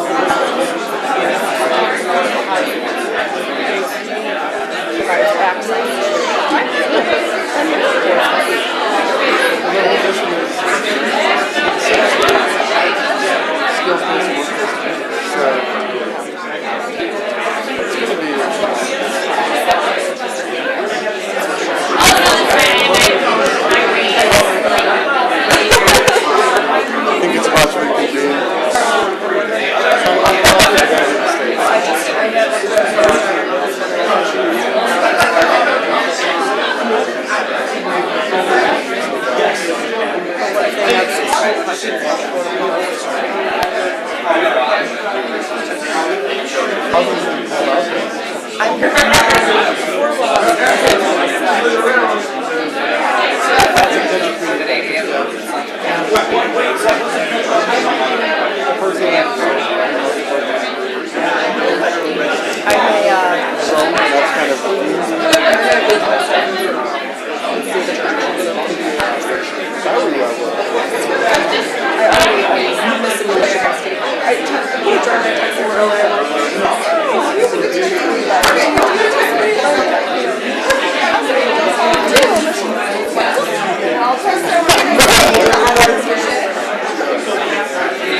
On Sunday, it wouldn't be. I know. Oh my God, I know. I'm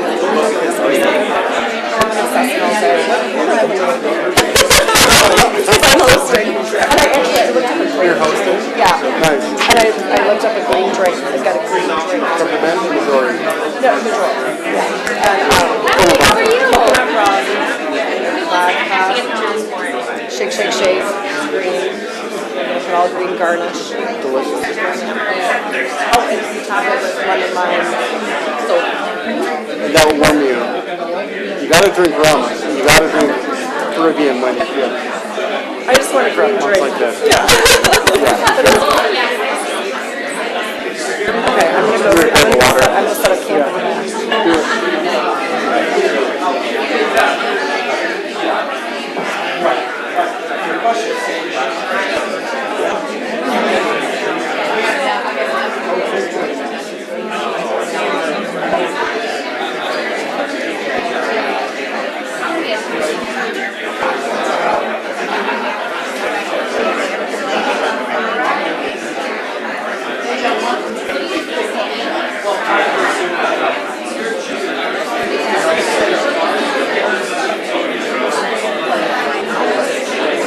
Alright, so I'll tell you what's happening.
That was pretty exciting.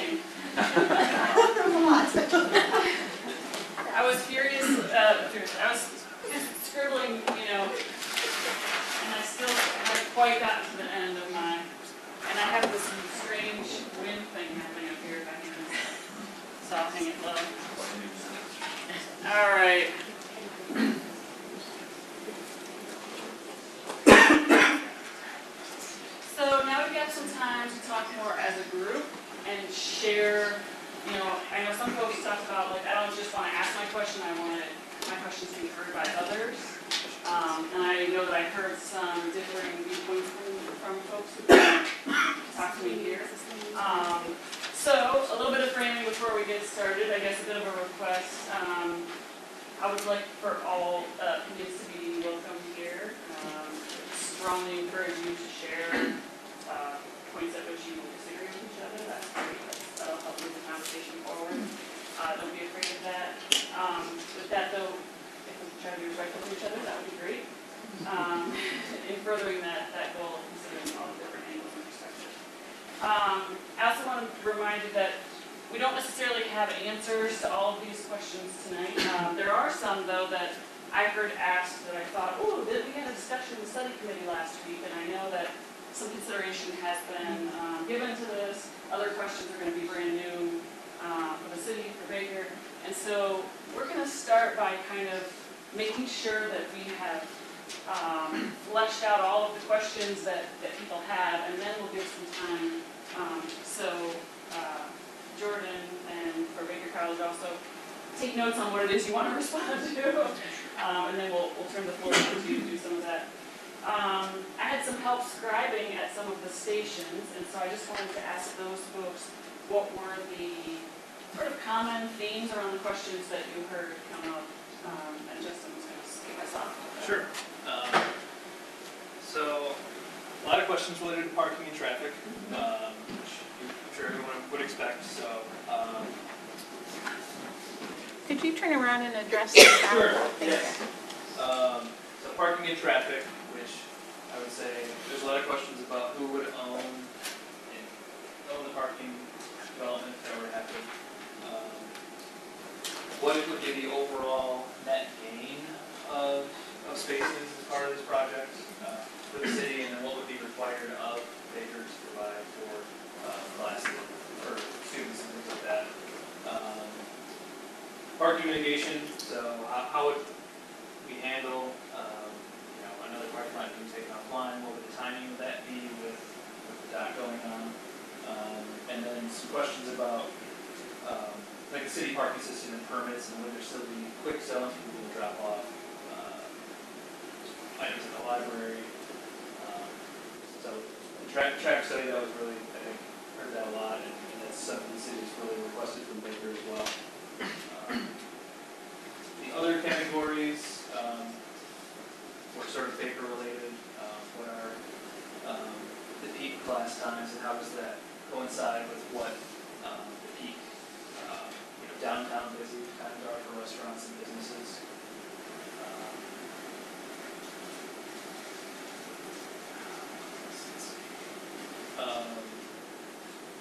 There's also a question about the overall location.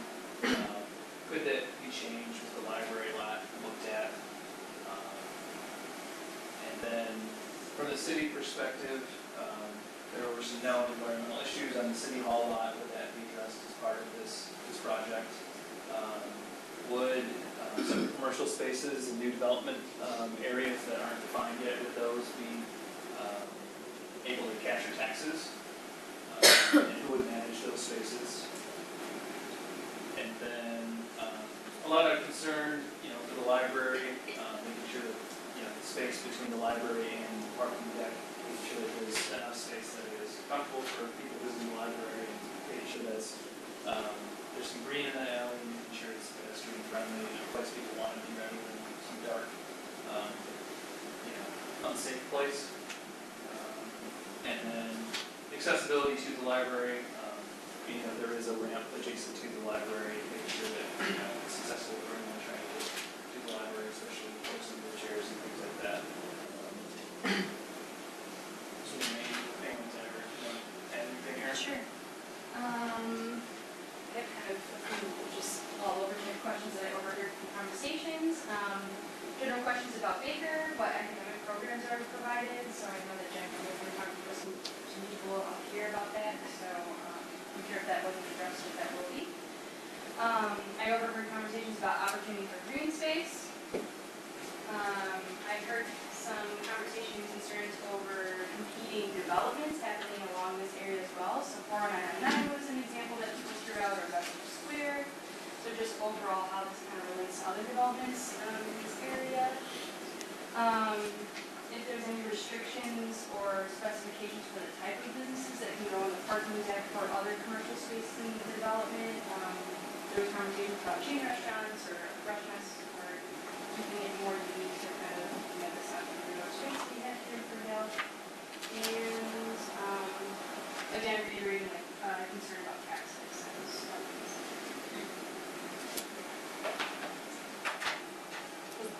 Is that everyone just going to report out? So, just a quick report on the sort of Baker storytelling / process questions. Questions about, and I'm just going to kind of run through the notes here. Sorry, I was scribing and answering at the same time, so if I missed anything, not intentional. Phasing, so when is the deck being built? Is there a possibility of the school opening and the deck being scrapped? Things like that. So, like, what are the possible scenarios there? Is the location of the school and deck set? You know, a lot of questions about the types of programs that Baker offers. Are those online? Are you shifting to online? Questions about the resiliency and the future use of the building. What happens if you disappear? What would that look like? And what is the potential of reusing that building if it's not Baker at some point?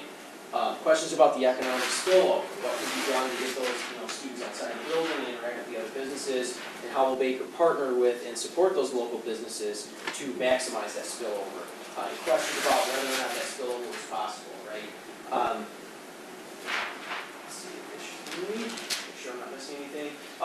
Taxes, another thing that came up over here, but some ideas on what sort of things that people would want to see as part of community benefits. So I heard police protection and equipment and increased demand on services overall. And there was something on pop-ups possible in some of the commercial spaces. Concerns about traffic flow, again, supportive businesses, and just again, like opportunity costs and tax revenue. So how is that sort of being considered as part of this? Dan?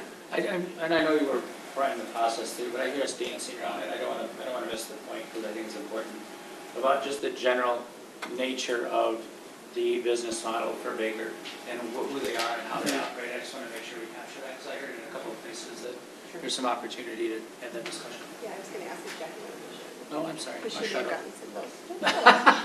Don't shut up. I was also going to ask if Jackie wanted to share because I know she was going to direct the questions too. That's all. You might have jumped.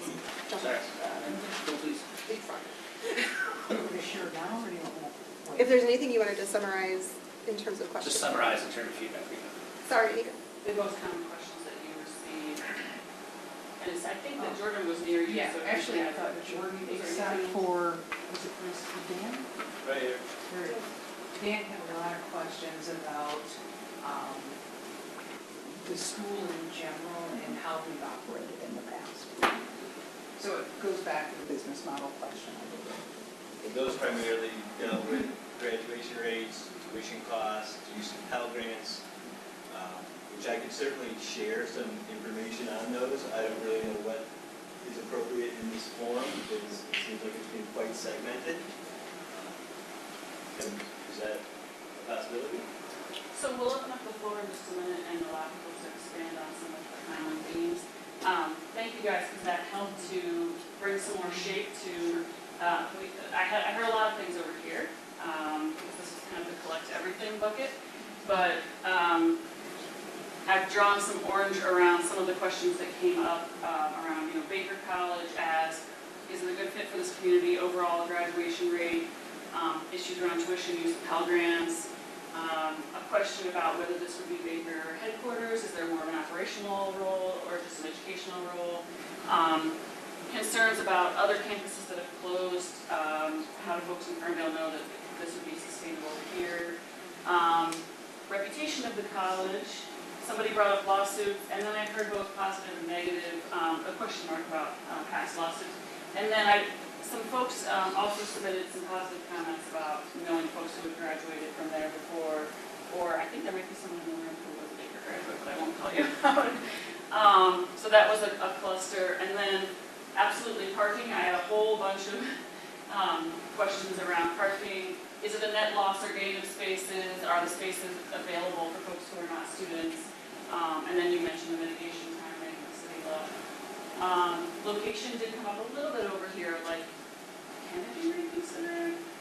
The other aspect was, what are the other possible uses for that same space? So several people commented on, feeling like the space could be used differently, and it linked to this question about taxes, and whether the city would be losing an opportunity to capture revenue if this is a not-for-profit institution. I've also marked what you said about the library, the phasing, other development coordination. So I also noted there were some folks who came up and gave general enthusiasm about the college.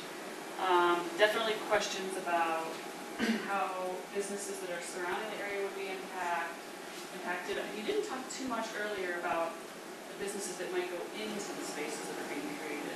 Someone asked about even just how those businesses could be, they didn't use the word branding, but how would they have their own identity if they were also in the college.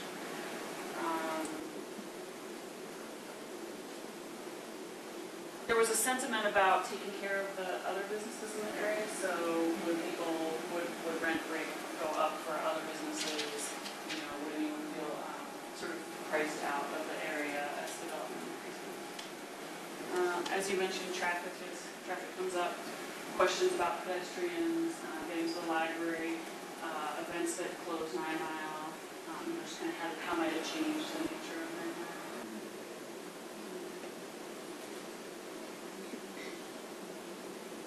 Oh, this one should maybe be, concerns for the empty building at night, or what happens on the weekends, sort of questions about how much is the building being used, although now that I think of it, I think you said there are night classes, but at some point speaking to how the building is used at night during the summer, and another question was, well, what about public access to the building? Like, would there be event space? Could there be some, public uses? Or is it like you have to be a student to come into the school?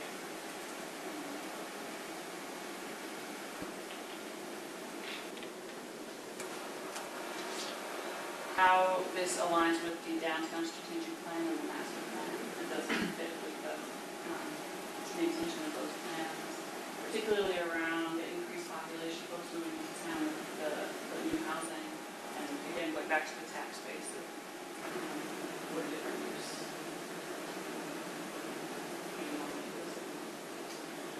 There are some other questions on the board, but those were the ones that rose up, and I'm hearing you guys, those are the ones that were. I would like to allow some time, though. Some folks said, well, I wanted to answer my question, but I also want to speak to my questions. So it's a chance for a little bit of a public conversation. I would ask folks to try to limit their comments to maybe a couple minutes, just so we don't all want to be here.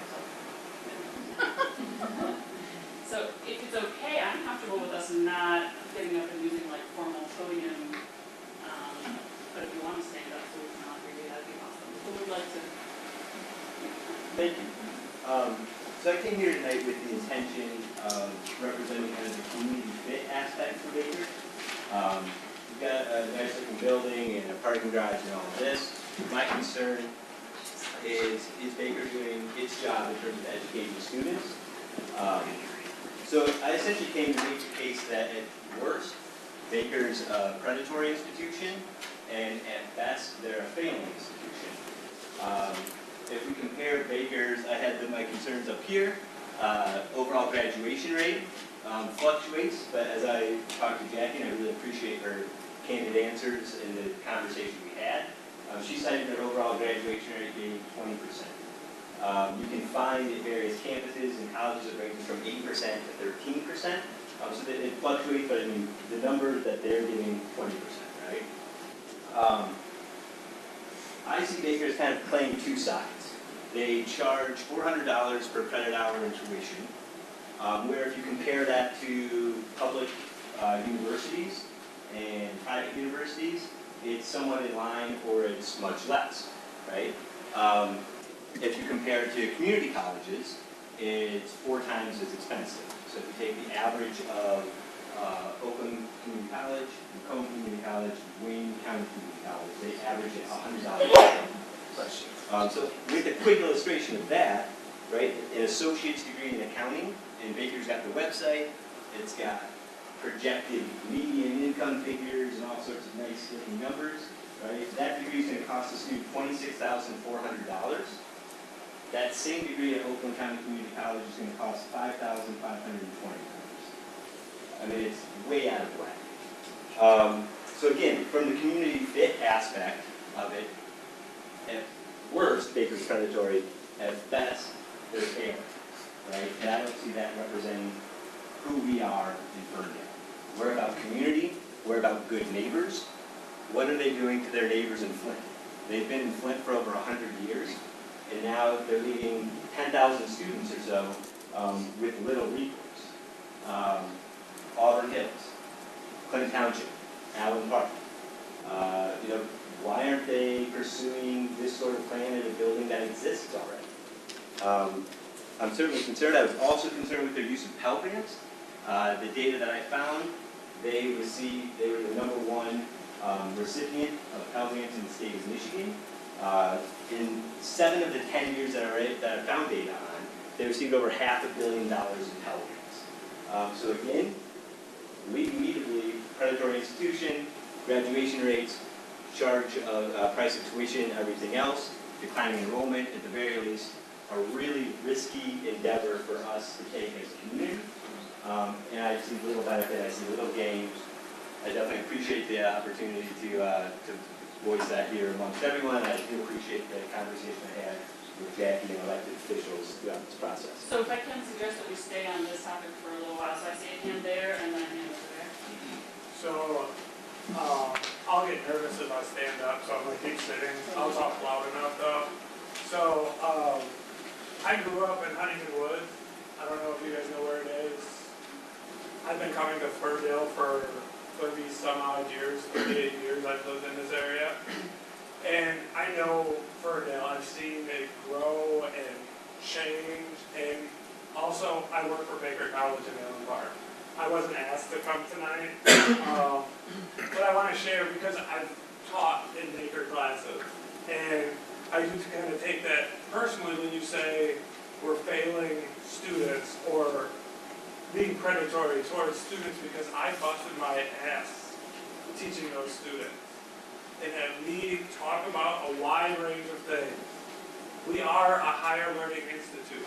I mean, yes, the numbers don't always look good because we were open enrollment. Any student that walked on campus, we welcomed into the classroom. And no, that doesn't reflect good on numbers, and yes, it boosts up the number of Pell Grants because most of those students were coming from lower income areas. But I've stood in front of those classes, and I've taught those classes, and I worked my butt off trying to teach them. I have my master's in English. They were the first place that gave me an opportunity to teach. And now I work in the Learning Center, and I tutor each and every day, trying to teach people critical thinking. And it's something that I think does fit with the Ferndale community. Ferndale is about inclusion and bringing as many open minds to the conversation as possible. And I think higher education, if it's not Baker, then some other higher education would be great. Higher education is great for anywhere, and that's just my thoughts. I think we at Ferndale care about... We do want to let the next person, I already called on somebody else to speak, so I want to make sure we hear. Hello, so I live on Vester, just so you know, I'm right here in the shadow. I'm like, there's my house in the shadow in that picture out there. I lived there 20 years. I'm a retired English teacher, Go English, 30 years at Avondale. Avondale's in Auburn Hills, and so Baker's always been in my vocabulary. I taught senior English.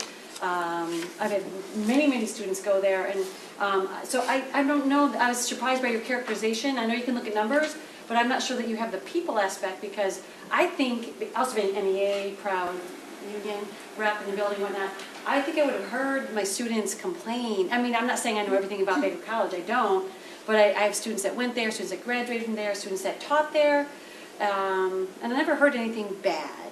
But I do know that we have a lot of variety at Avondale, so a lot of poor kids did go there, maybe couldn't finish. It's certainly not OCC, like in Royal Oak, go to OCC, you'll see a college in a city, but that's OCC. It's, you know, it's not a higher institution. I was, wow, cool, doctorates. I didn't know that, you know. So I understand that you worry about pricing maybe locals out of it. I don't know, but I'm all for it. I'd love to have a building for the teachers and students, and I'm also really active in the Ferndale Public Schools, really active. Many committees. I have a 10-year-old, a 13-year-old, and I could see partnering. Definitely, PTA. We'll talk about how we could utilize a local college, and anyway, so I really don't know that I would ever have thought predatory ever, although there's certainly a lot of low-income students that probably might have gone there and didn't go there and finish, but like he said, that you got it. Yeah, in Flint, I don't worry about them.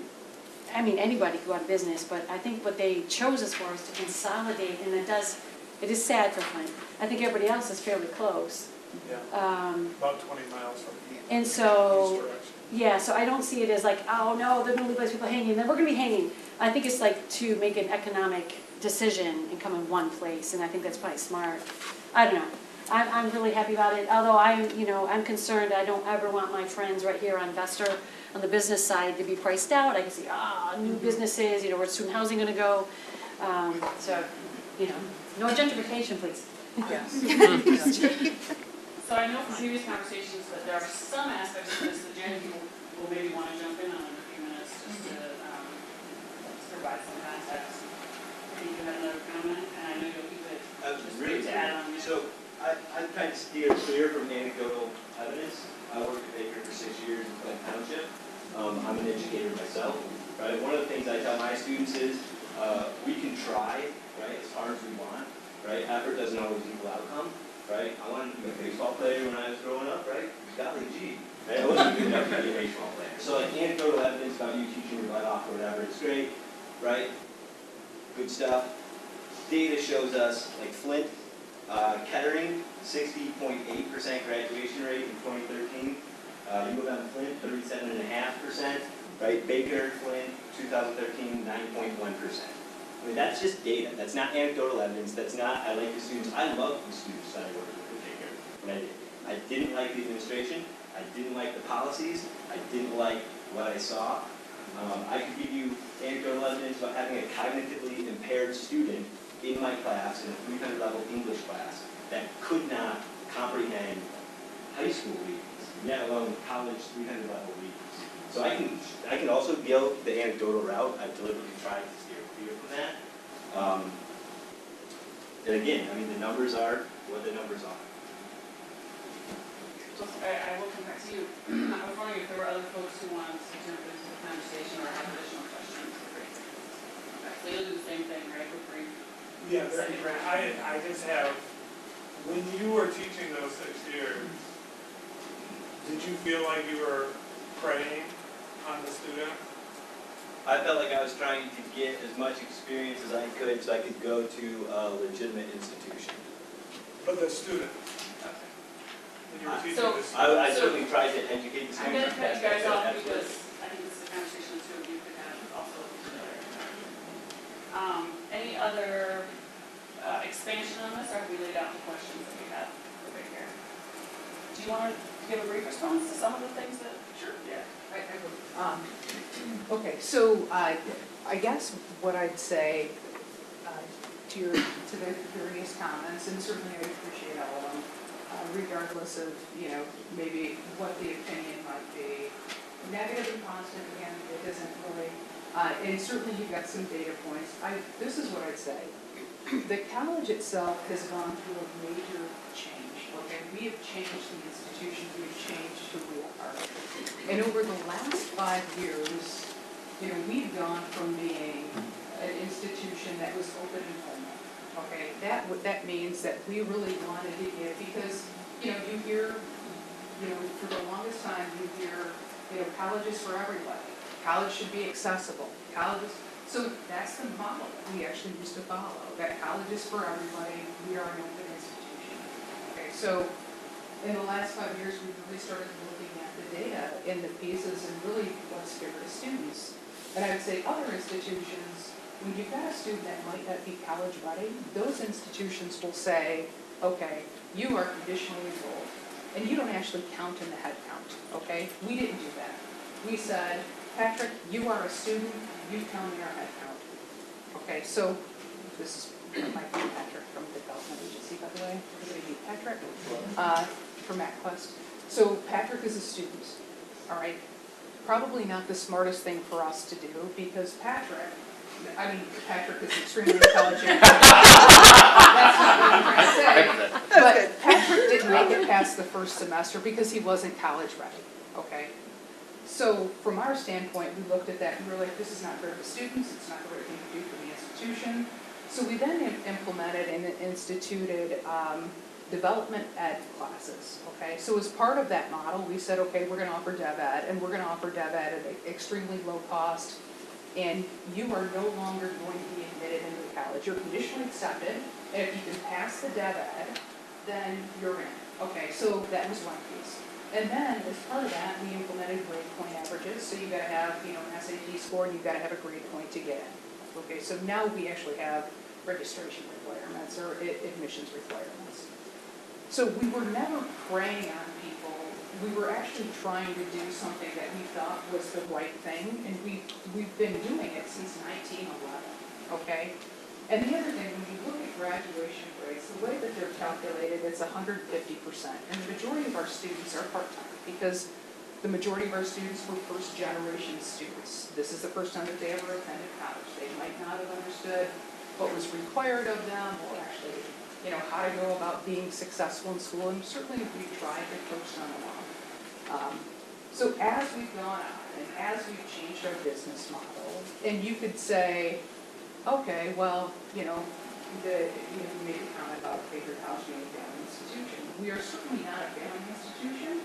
What we're doing is we're trying to be responsible within our business model because we know that the way, when you look across our campus landscape, we've got millions and millions of square feet of space that, we're not going to use. We built for the type of institution that we were when we were an open enrollment institution, which we aren't going to ever go back to because it is not the right model to serve our students, and it's not the right model to serve college.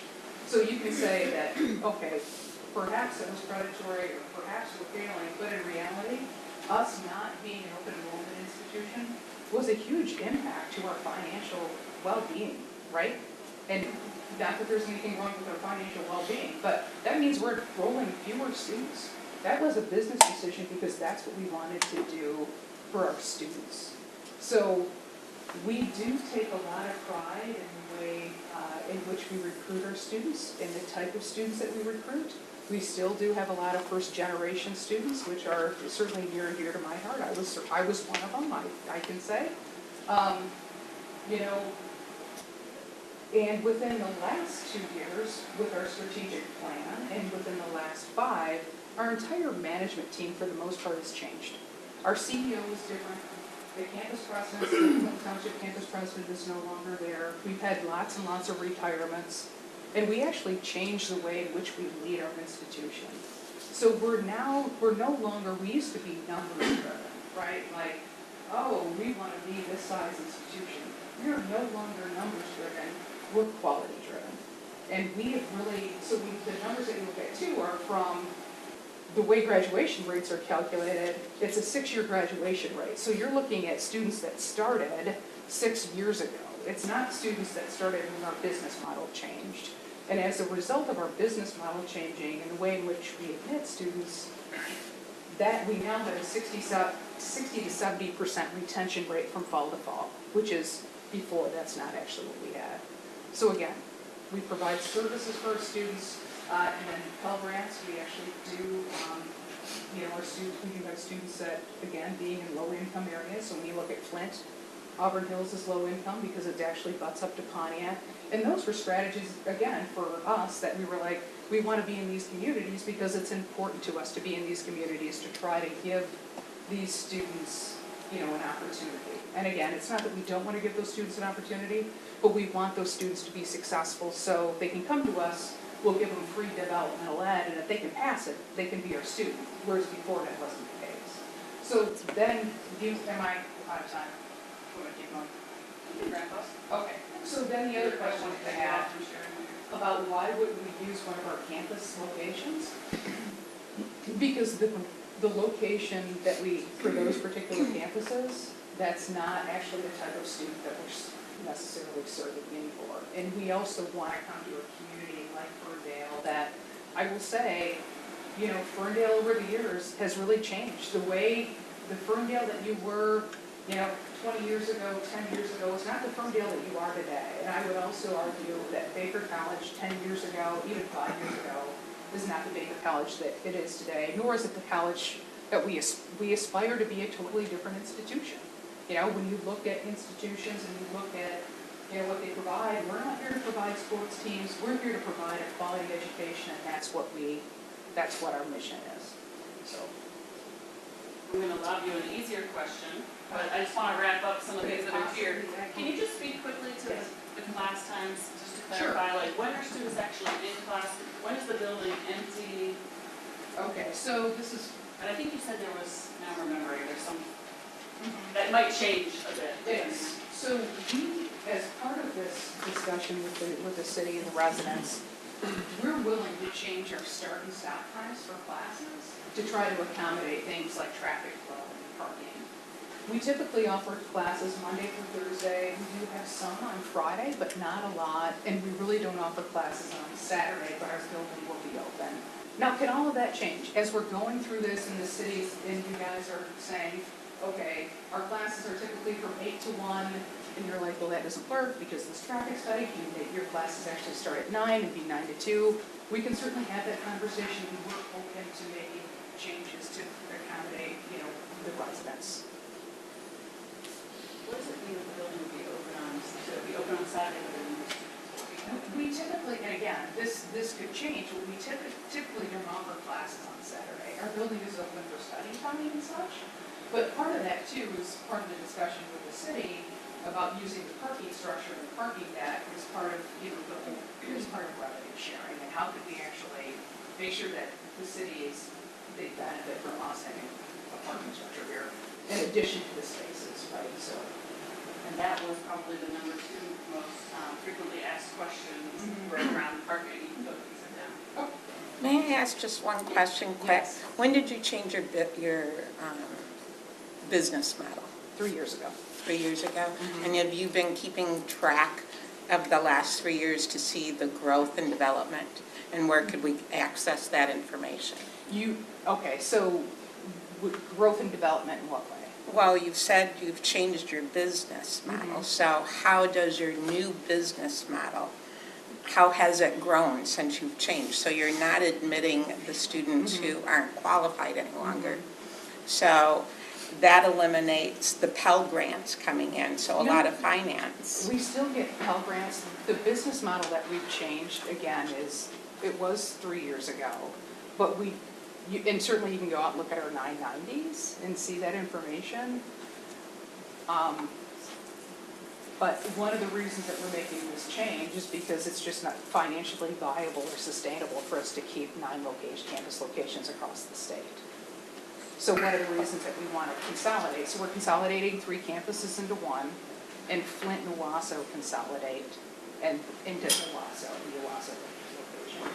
The Flint location is in a neighborhood that has some challenges.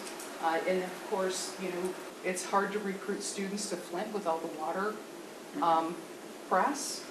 So for us, we made the decision, and Flint was our very first campus in 1911, and we made the decision to move Flint to Owasso.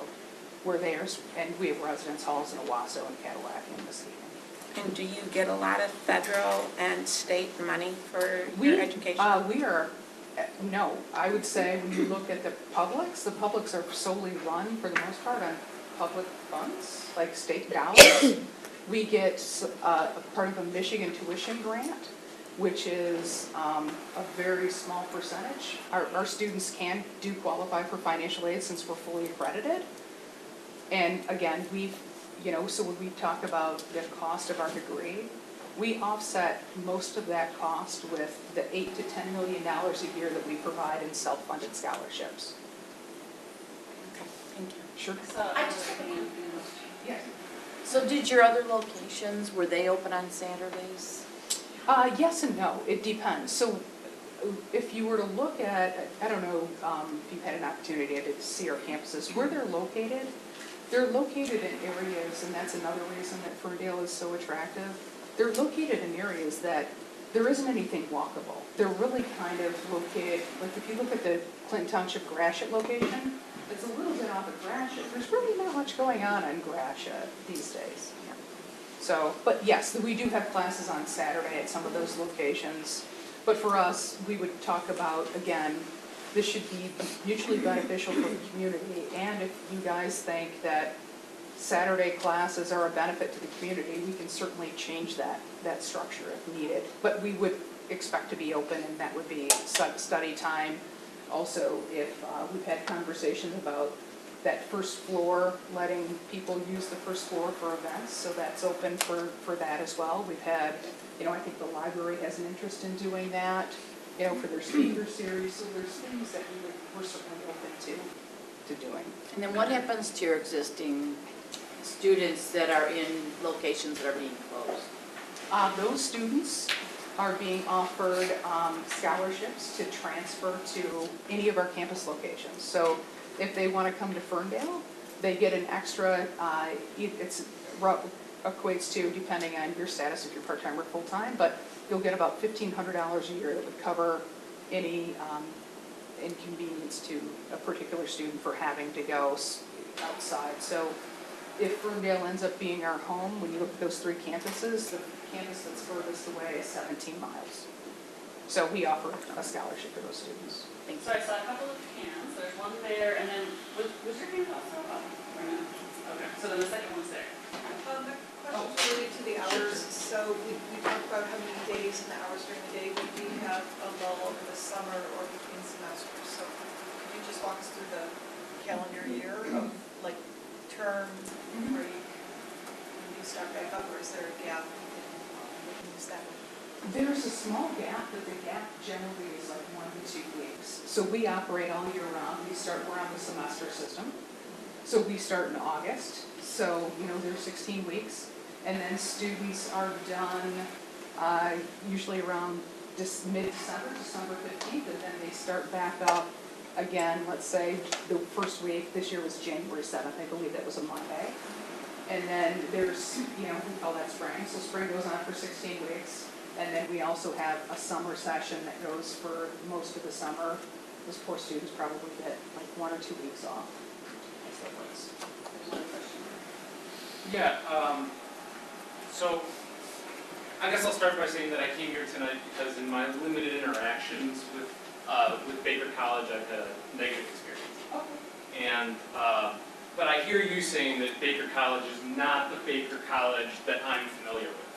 That you guys have transformed your business model, and you have a different CEO, and you are not the same organization that you were 3 years ago. You are in flux. Ferndale is taking an enormous risk here, right? Because this is the largest building that we're going to have in our downtown area. This is the largest number of people that we're going to have coming in and out of the downtown area. We're going to be leasing away some of our property in this parking lot that you're going to be building over. How do we know that your business model isn't going to change again in 10 years? And suddenly Ferndale isn't going to be the right fit for you because of the next business model that you need to change to. Because if this building becomes dormant, it doesn't seem like it's going to convert easily into some, like, it's not going to become an office building.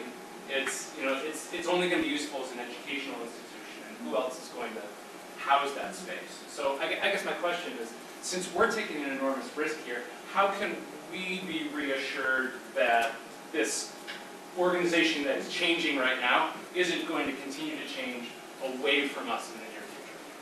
I would say we're changing to you, not away from you. I will also say, from the college perspective, just so that everyone's aware, the college has no debt. We don't carry any debt today, okay? Our business model is changing because the student population and what the student demands and requires is changing. And I don't foresee, and again, I don't have my crystal ball here, I wish I knew what would happen 10 years from now. But I don't foresee the student population, their demands changing back to wanting to be the student that drives into a campus for a class and moves. I think students want to come to something. And when you look at, you study, the millennial generation and the others, they want to be part of something. They want to be part of a community. These kids today, they're not moving to the suburbs. Kids today are moving out of the suburbs and they're moving back to the cities. And that's the trend, right? And we've seen that trend. And for us, it's about being part of the city and being part of the city fabric. And we wholeheartedly believe that that's what our current students today and what the future students are also going to want. They're going to want to be part of something. And when you look at Ferndale and the small businesses and the opportunities and the fact, and I personally love that you guys don't have any chain restaurants. I don't want to go to a TGI Fridays or whatever's going on these days out there. And I don't think our students want that either. I mean, I think most people want authentic, authenticity within an environment, and I think you guys provide that.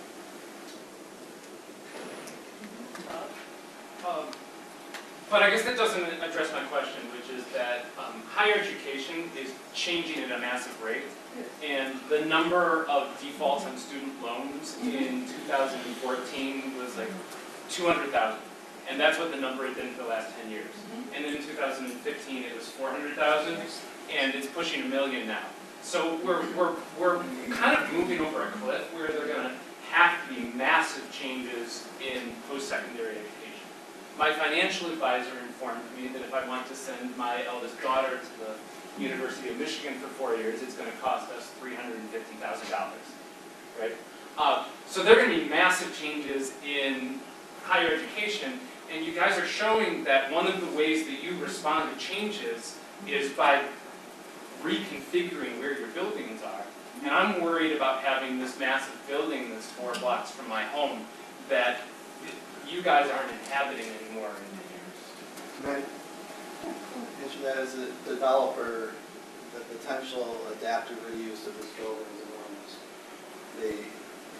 There's column spacing at 30 feet by 26 feet. All the interior walls can be removed. You could put retail on the entire first floor. You could put office on the second floor, and you could put residential on the third floor. This is a developer would come in a split second and readapt it. I'll tell you that. I mean, Old Navy was a huge facility, and it took quite a long time to repurpose that building, and this is 48 Arthur's, the Old Navy. Well, what year was that? 2010. Because they were still paying on their lease. And They had a 3-year lease, and they left 2 months into their 3-year lease.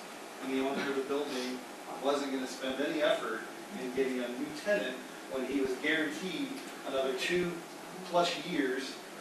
And it was an That's an observation. Yeah, sure. A much smaller building. Yep. That dormed for, In the middle of an economic crisis, too. your graduation rates are about 8%. So I want to move to, there's another thing. So something caught me about what you were saying, which is that the organization, Baker College, doesn't carry any debt as a nonprofit. Probably shouldn't, so that's a good thing, but its students do. So this is just an anecdote, okay, and I appreciate that it is, and it's because it's based on data just out of my office. Out of my law firm, under my law firm, we filed over 450 bankruptcies between 2009 and 2017 for individuals. Of the people that were under 30 years old that filed bankruptcy, a full quarter of them owed more than $10,000 to one of 5 institutions, DeVry, ITT, Dorsey, Baker, and Northwestern Tech. Those debts are not dischargeable.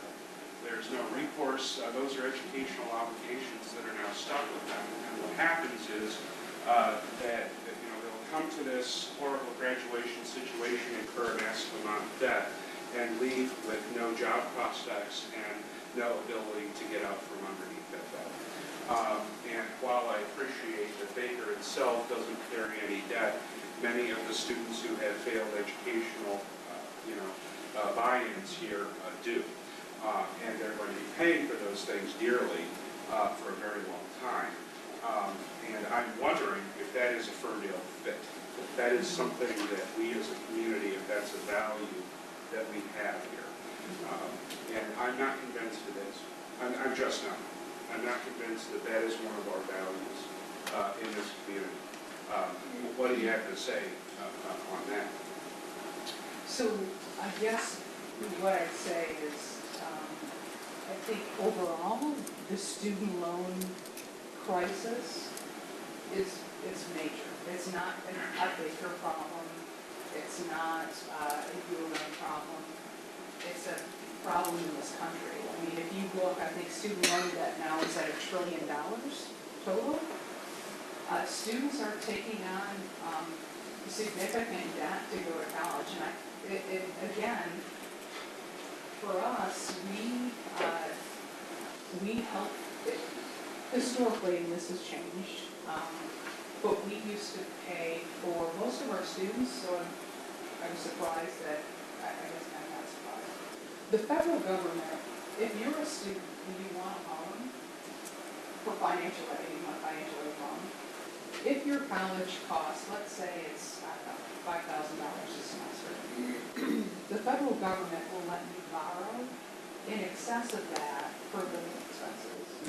So a student could, again, if you're not educated and we do make our students go now, they all go through financial literacy training so that they're aware of this. A student could borrow the max, and I would say a lot of our students borrow the max and that's actually, that's something that we actually coach them not to do. Do not borrow the max. If you need to borrow and you need student loans, your tuition is max. And that's what we would recommend that you borrow. But we can't stop them. We can't tell them. We can only say, at the end of the day, there's interest on this. You're going to pay twice that. You're going to, and it's at the end, it's going to hurt you. They're going to have, if they want to walk to school, they're going to have to live in Ferndale, and it's going to be expensive to live in Ferndale with the rents the way they are. And so these students are going to bear an enormous cost to live and be educated here. That's my concern. So I noticed a few people just being out recently, so I also want to open the floor back up to see if there's other aspects of the conversation people want time to talk about. We sort of moved to the data bar, union mode, a little bit from this question, and I think we've heard this. So if you want to sit down, please feel free. What other questions are bouncing around people's heads? Like, what will this cost the city and the taxpayers? I'm not sure how nonprofit works with that. And then after that, I'd like to know if we do have another meeting scheduled, because it's already after 9 o'clock. That's right, yeah. So let me speak to that, and then also maybe I'll give Jordan a little bit of time to speak to anything that might be, that you've heard people asking about that you feel like the city could sort of speak to. Sure. And then we'll wrap up, and I know for those who want to stick around as the planning commission closes, that they'll have another moment for any final on the record comments. People feel like they want to make it heard. We also have more post-it notes to say everyone's welcome, so write down more questions or comments. So a few things about next steps. One, the city has set up or is setting up a website where folks can go and It's already live. Okay. So there's a spot there where you can submit your comments and questions, and then I believe also Q&A type more information. So as we're bringing in these questions, then some of them will be answered on the website. There'll also be a summary of the meeting that happened tonight. And then there's a planned second public meeting, although the date is tentative at this point for April 3rd. Yeah, I can speak to that. The next scheduled meeting would tentatively be April 3rd. It would be another combo with a planning commission meeting. What we're hearing today, though, is a desire for an additional meeting, and I think we've talked about in our project schedule building that in. So we're going to huddle as a project team and talk about the schedule implications of that and making room for that to continue the conversation. So I would just say stay tuned on that. And we've been invoking our enhanced notice policy, so we've bailed out to 1,000 radial feet of the project area. The legal requirement is 300 feet, and that's for public hearings. But we've been doing 1,000 radial feet for every meeting that's associated with this project in terms of like public meetings. So I would just say, please go to the city website. It's ferndalemi.gov/project/Baker. So if you can't remember that, if you go to our homepage, there's those green boxes in the center. One of them says current projects. You go right there, you'll see the Baker College logo, and there's some other projects if you're interested in that too. But everything that is about this project, whether it's question and answer, feedback from the meetings, planning documents, submittals for approvals, all of that will live there. There's opportunities for comment. We have a dedicated phone number and an email address that goes to a person that can answer those things to keep the conversation going. So that, I would just say, please check out that website. If you didn't sign in, please do that, because we'll also add your email address to an email list. It's something we do for every big project like this, and we'll just keep those communications going out. So you'll see those 1,000 radio foot mailings, you'll see the emails, you'll see the project page website update, and we'll throw those dates out as soon as they're available. So I think with that, we could reconvene your formal meeting and wrap up your business and hear the comments. And I also want to say thank you guys for taking the time for conversation. It's been really nice having you.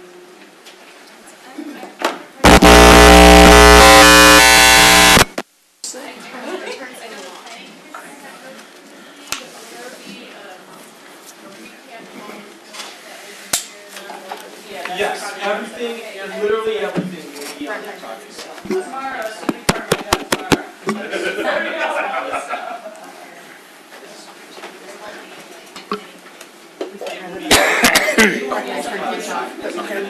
So it would be some feedback. Oh, it's dark.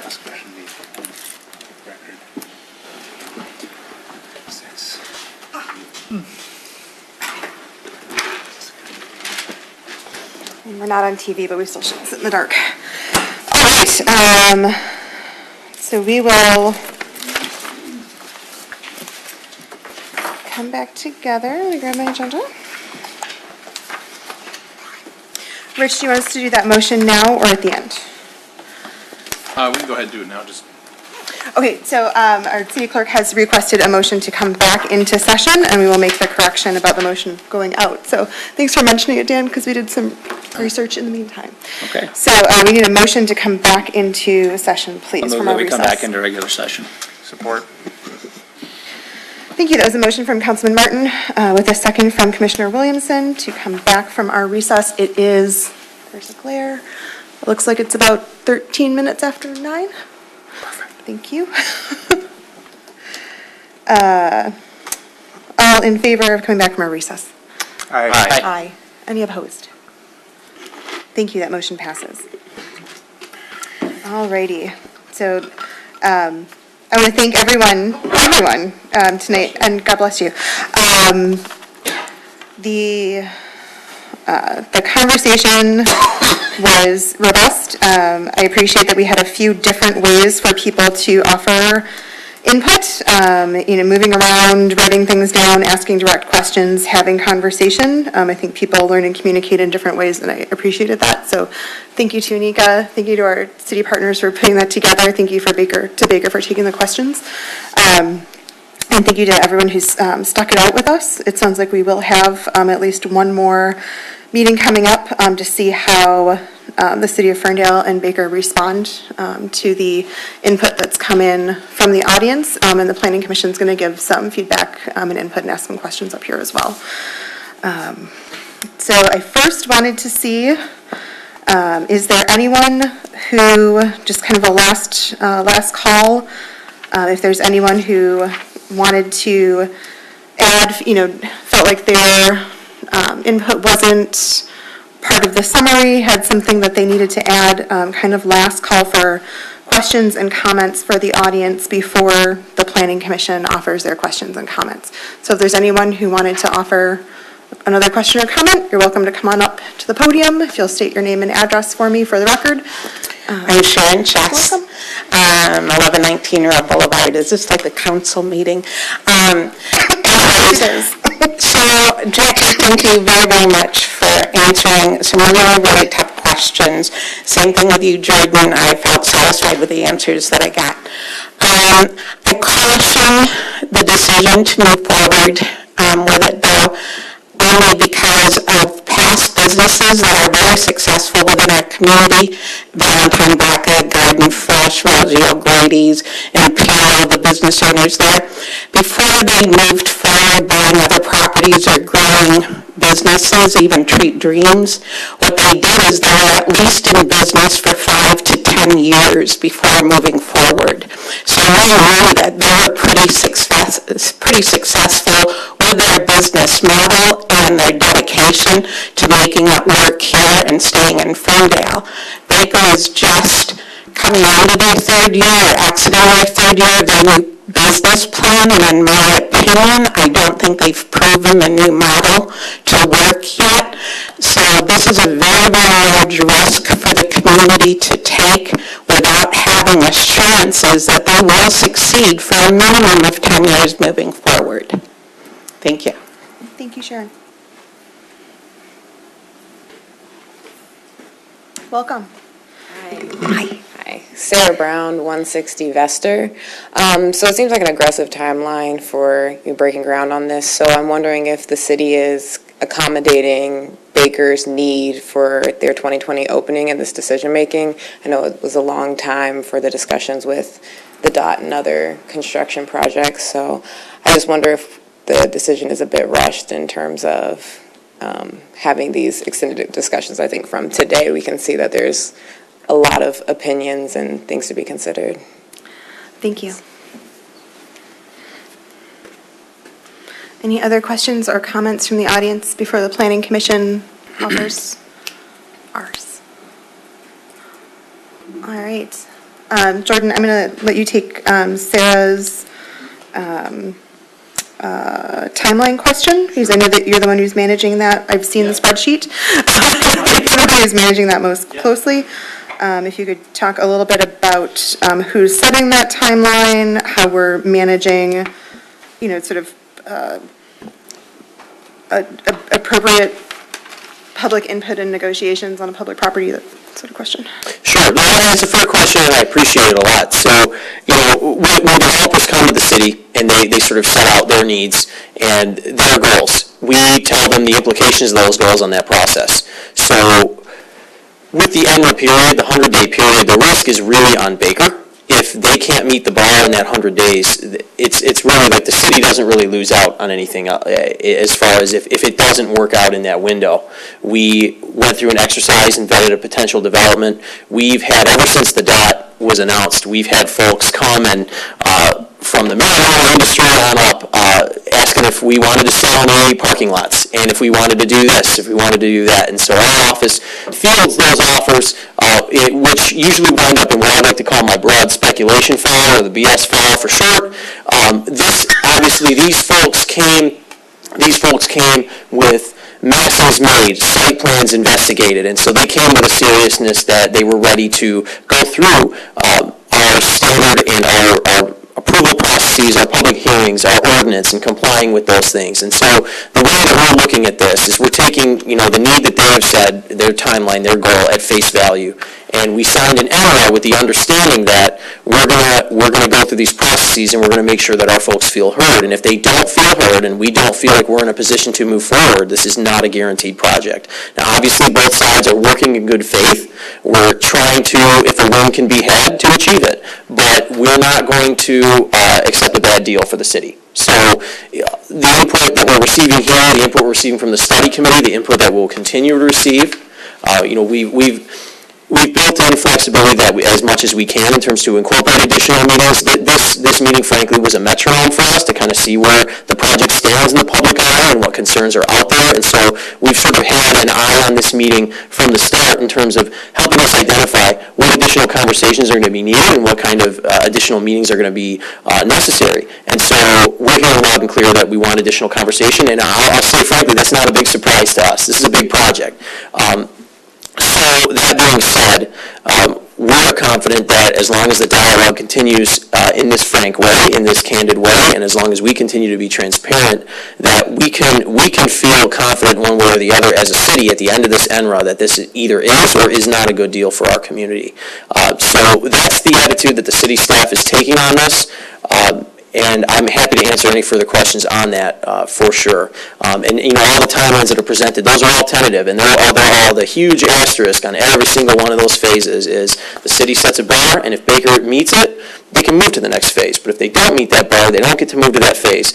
And I will say to their credit, they have understood that from day one. And a lot of the risks that they're taking, the sunk costs of development and traffic studies and engineered site plans, a lot of times those things don't come until approvals. And you get to a permit phase. So they're investing that knowing that we can't have a conversation without renderings, without site plans, without traffic studies, and without public comment. So we're taking that seriously, we're taking that into a consideration, and I guess all I would say from the staff perspective is we're looking at this as an opportunity to meet several master plan goals if conditions can be met, if ordinance can be met, if community concerns can be met, if we can vet this out. So we acknowledge it's an aggressive timeline.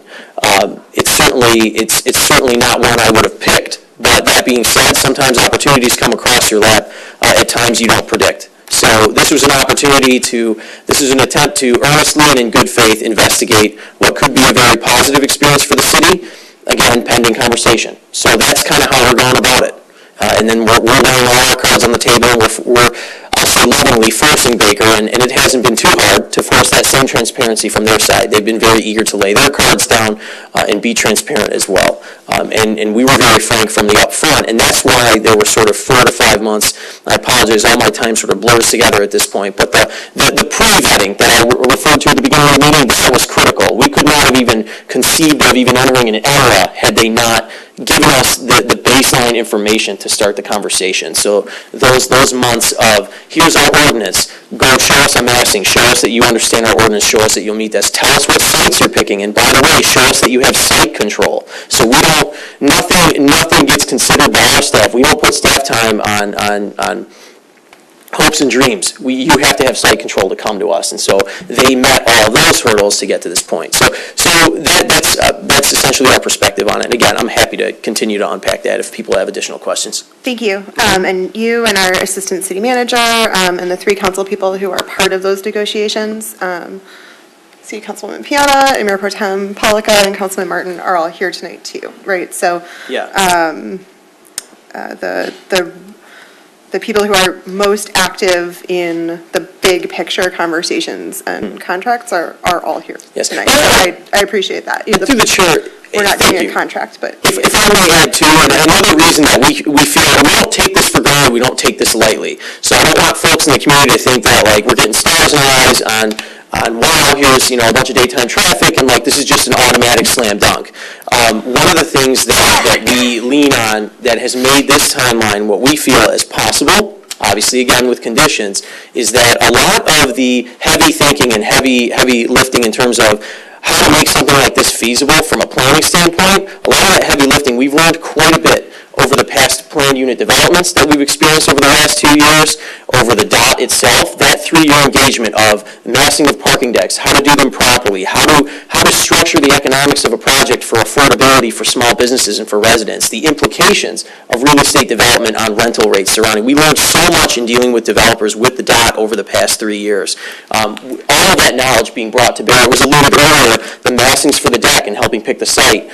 We happen to have had that parking steering committee that looked at that site. And so there were a lot of things that were already kind of done that projects don't always have in their back pocket and ready to go. So again, we don't take for granted. This is not a slam dunk automatic.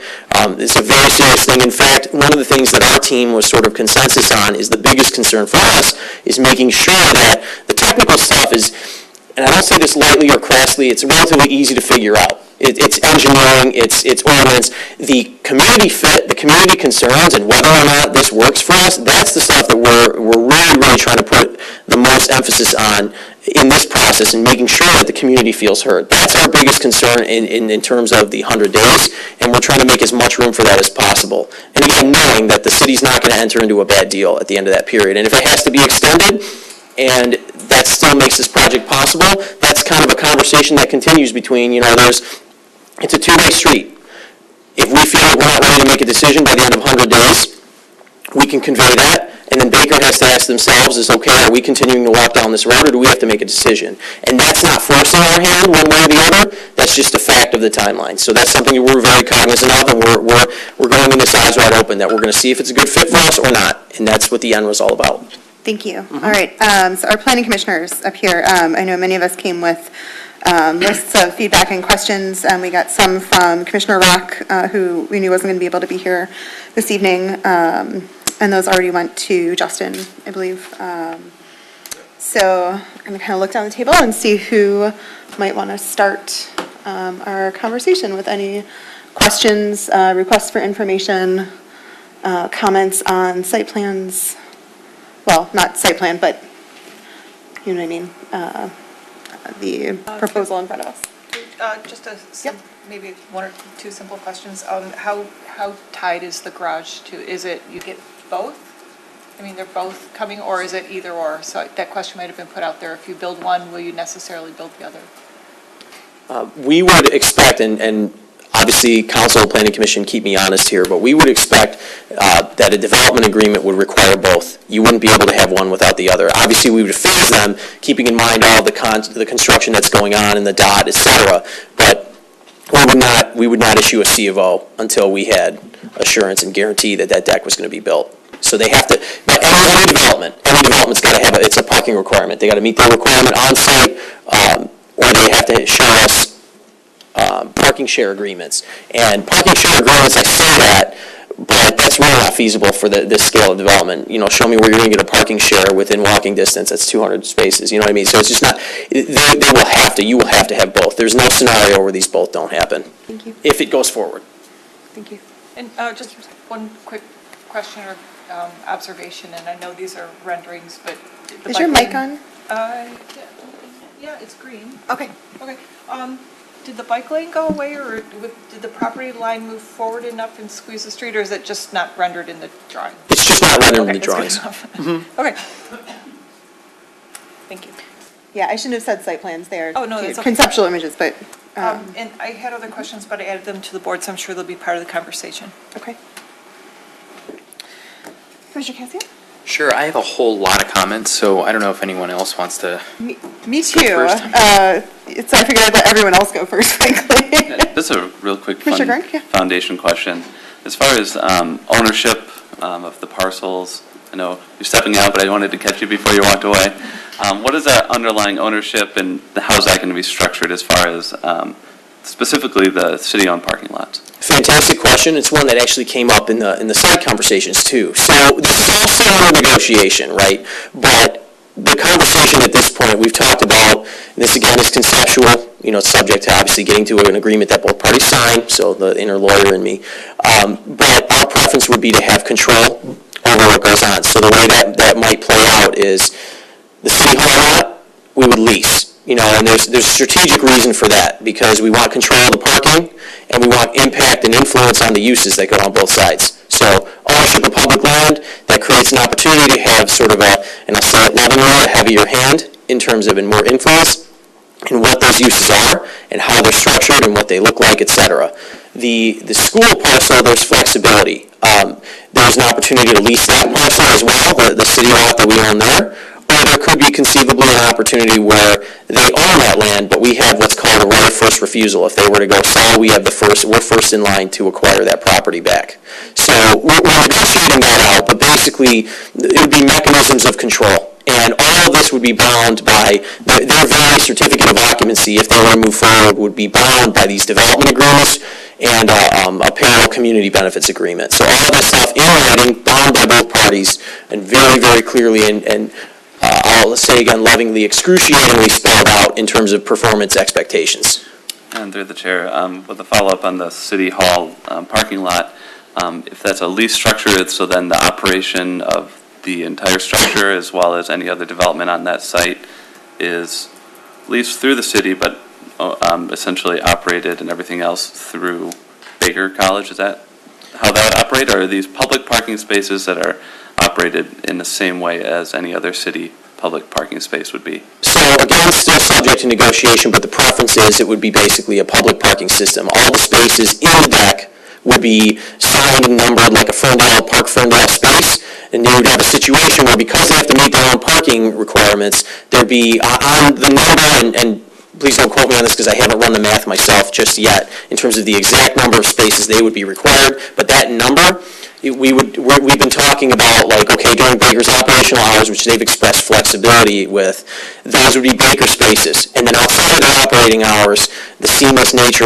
of our parking system, those would be opened up to the public. And we've talked about, is there a gate that, during Baker hours, like only Baker students can get in, or we've talked about different smart technology for the deck where requiring that.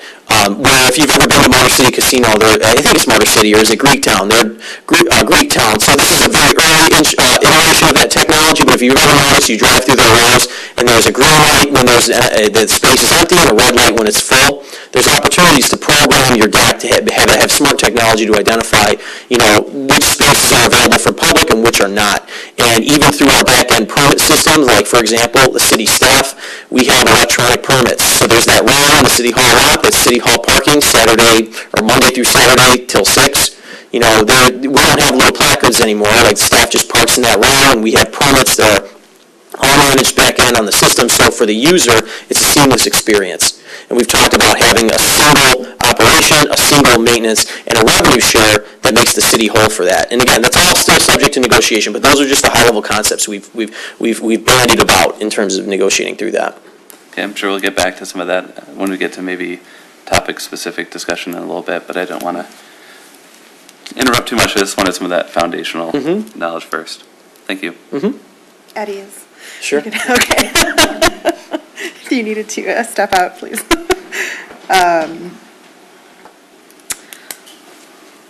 Who wants to jump in next? Where's that one?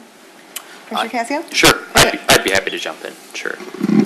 So I was on the subcommittee for this project starting in December, I believe, or maybe it was early January, when we started talking about the prospect of Baker College coming to Ferndale.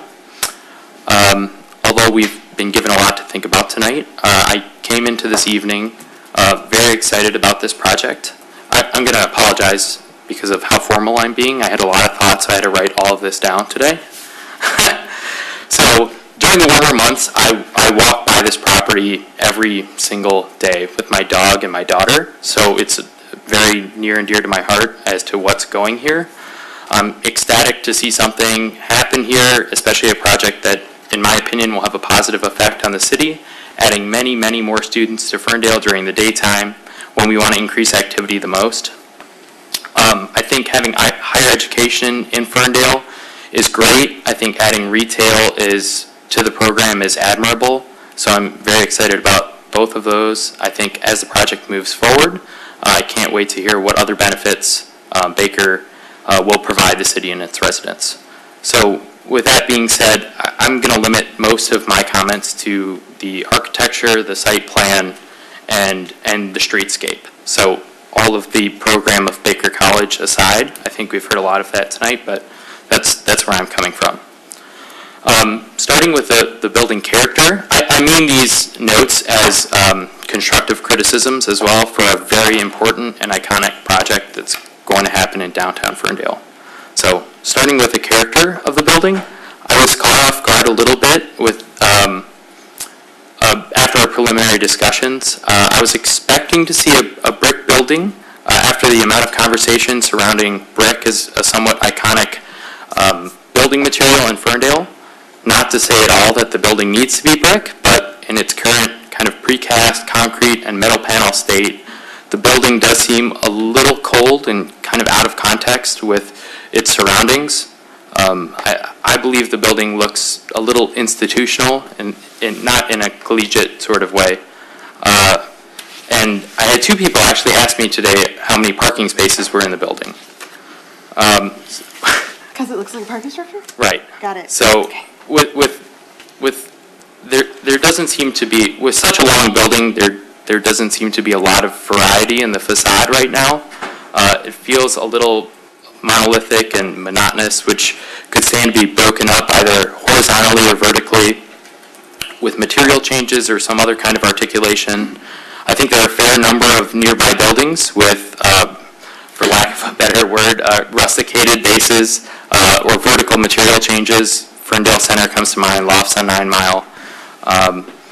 In the renderings, the building looks a little ungrounded, kind of like it's been set down on the site. A base might help with this, but I would really like to see the site design more integral with the architecture so that it doesn't feel like it landed on the property.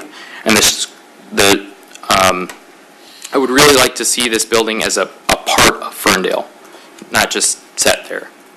So other things that might help, as far as we're looking at this in rendering forms, showing landscaping and streetscape improvements on 9 Mile and Bermuda, tree grates, light poles, benches, the historical marker that I assume is staying, and other site amenities. The bike lane, for example, isn't shown in these renderings, which right now it feels very, very bare, and I understand these are preliminary images. I want to talk a little bit about the arcade, because I think it has a significant effect on the streetscape and the building appearance. I really like the concept and the idea for protection and increased sidewalk for pedestrians. But like I said, I walk the site every day, and all over Ferndale there are spots where two people can't walk by each other on the sidewalk because it's so narrow, especially if you have a dog or a stroller or both. Currently, I don't believe the arcade is serving the purpose it was intended to. With outdoor seating in the bays to the west and a very large columns blocking the entry to the right, or to the east, there isn't a natural entry into that space. The space seems very tight to me with those large columns, the large colonnade, which acts as a visual blocker and makes the first level feel like it has these deeply recessed windows as opposed to it being public space. I think the low-slung ceiling in the arcade reinforces this, which I think by ordinance needs to be at least 14 feet, but could benefit from being a 2-story space, much like it is at the entry, which might provide shade at the first and second level and do a better job of showing off the activity and retail on the first level. Feels very introverted.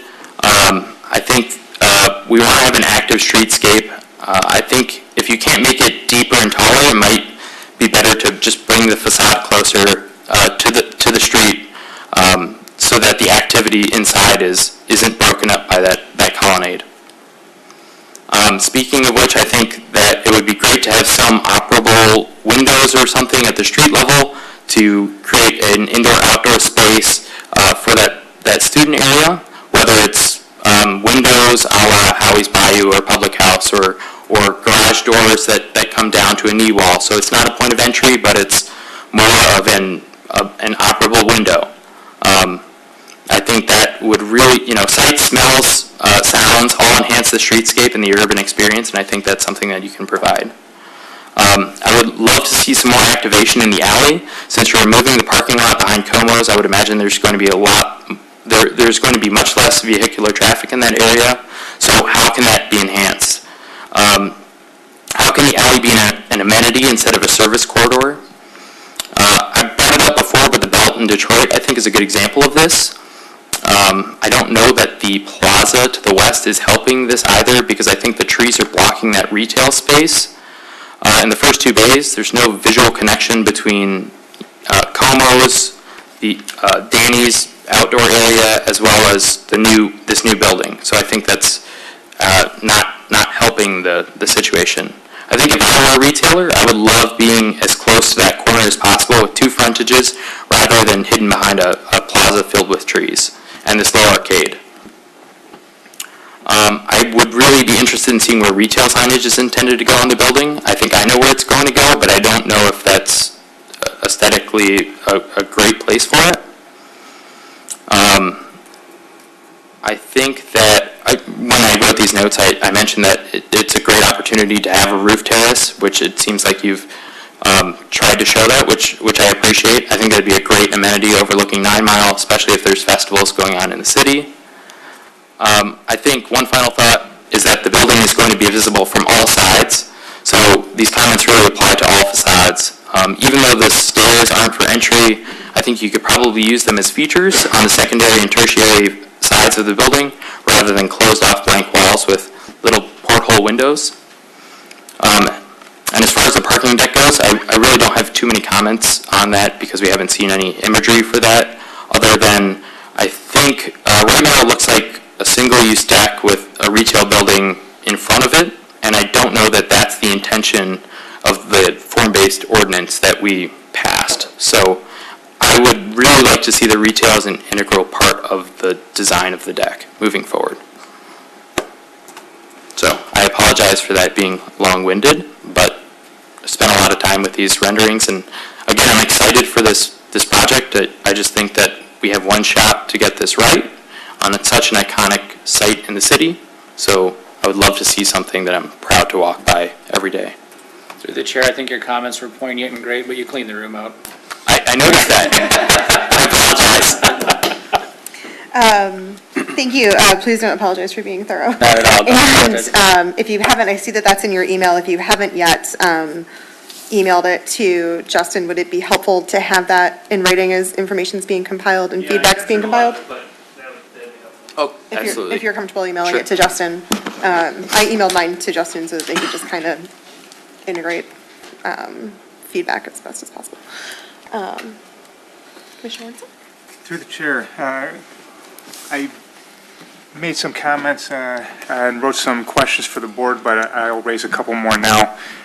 Comment is that I think any traffic study done, I think there does need to be a traffic study done. It needs to incorporate the prospective impact of the Wolf River development, which, while it hasn't progressed much over the last couple of years, it does still seem to be poised to go forward. That's a large residential development that's going to add a lot of traffic to 9 Mile, very close to this project.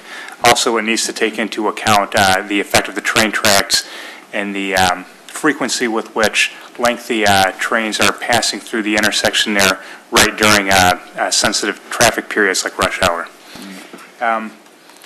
I am curious as to what the specific financial benefit the city is gaining from giving up the lot behind Como's. So if you could speak to that, Jordan, that would be great. Sure. Wasn't really a good way to get back to this podium. So a couple things are on that. So obviously that number's still being fleshed out. My intention is to bring that forward ASAP. And so there's two ways that we're looking at that. So I've reached out to Oakland County. I'm asking them to give me an estimate of value as if this were a private development. So they have a standard form, they have a formula. So you give them the uses, the cost, the estimated cost of construction. You give them all these inputs, and they spit out a value. And so I'm asking them to do that as like a frame of reference. And then I'm also kind of looking at it. We are also looking at it from a frame of reference of estimated impact on services. So we've been engaging DPW, the DDA, the police department, and all other city departments to talk about sort of, what is our projected impact on this, in terms of demand on services. So we're tabulating the cost of those. And we've also been looking at streetscape enhancements that would make, so if with the preferred location in mind, you got a deck on our side of the street and a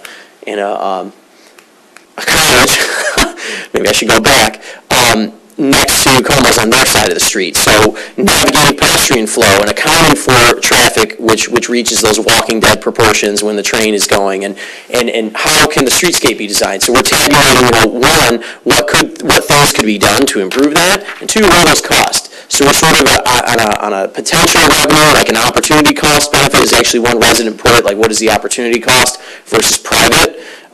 So tabulating that revenue potential, if you will, and then looking at the cost of increased service demand and also, urban planning changes, like the alley improvements and the streetscape, and what does that cost and how should that be set? And we're also looking at one implication here is while they wouldn't pay taxes, the city attorney is looking in to try to verify would they still be subject to the special assessment within the DDA. So if that revenue is coming in, and also if they're building parking and if we're able to use their spaces X number of days and Y number of hours a week, what revenue that brings to us, the net proceeds of that, after the maintenance of those spaces are things that we're looking at. So we're essentially, I guess it's a long-winded one, and I apologize for that, of saying that we're basically putting a number together, and we anticipate communicating that very shortly. But it's accounting for those two things.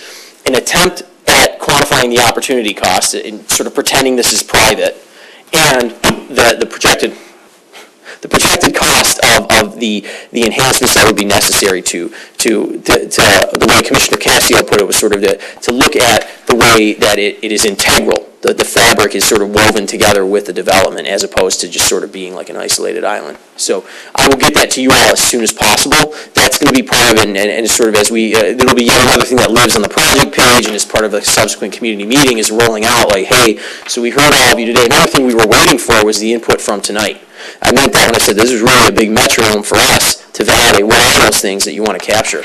And how do we quantify that in a community benefits conversation. So you'll see a rollout of that very shortly after we've had a chance to validate that number and to have that two-way conversation with Baker, because they have cost implications. You know, they spend money on public safety, they spend money on maintenance and amenities, and so putting those numbers together and agreeing on one package, it's coming. So we will have that ASAP.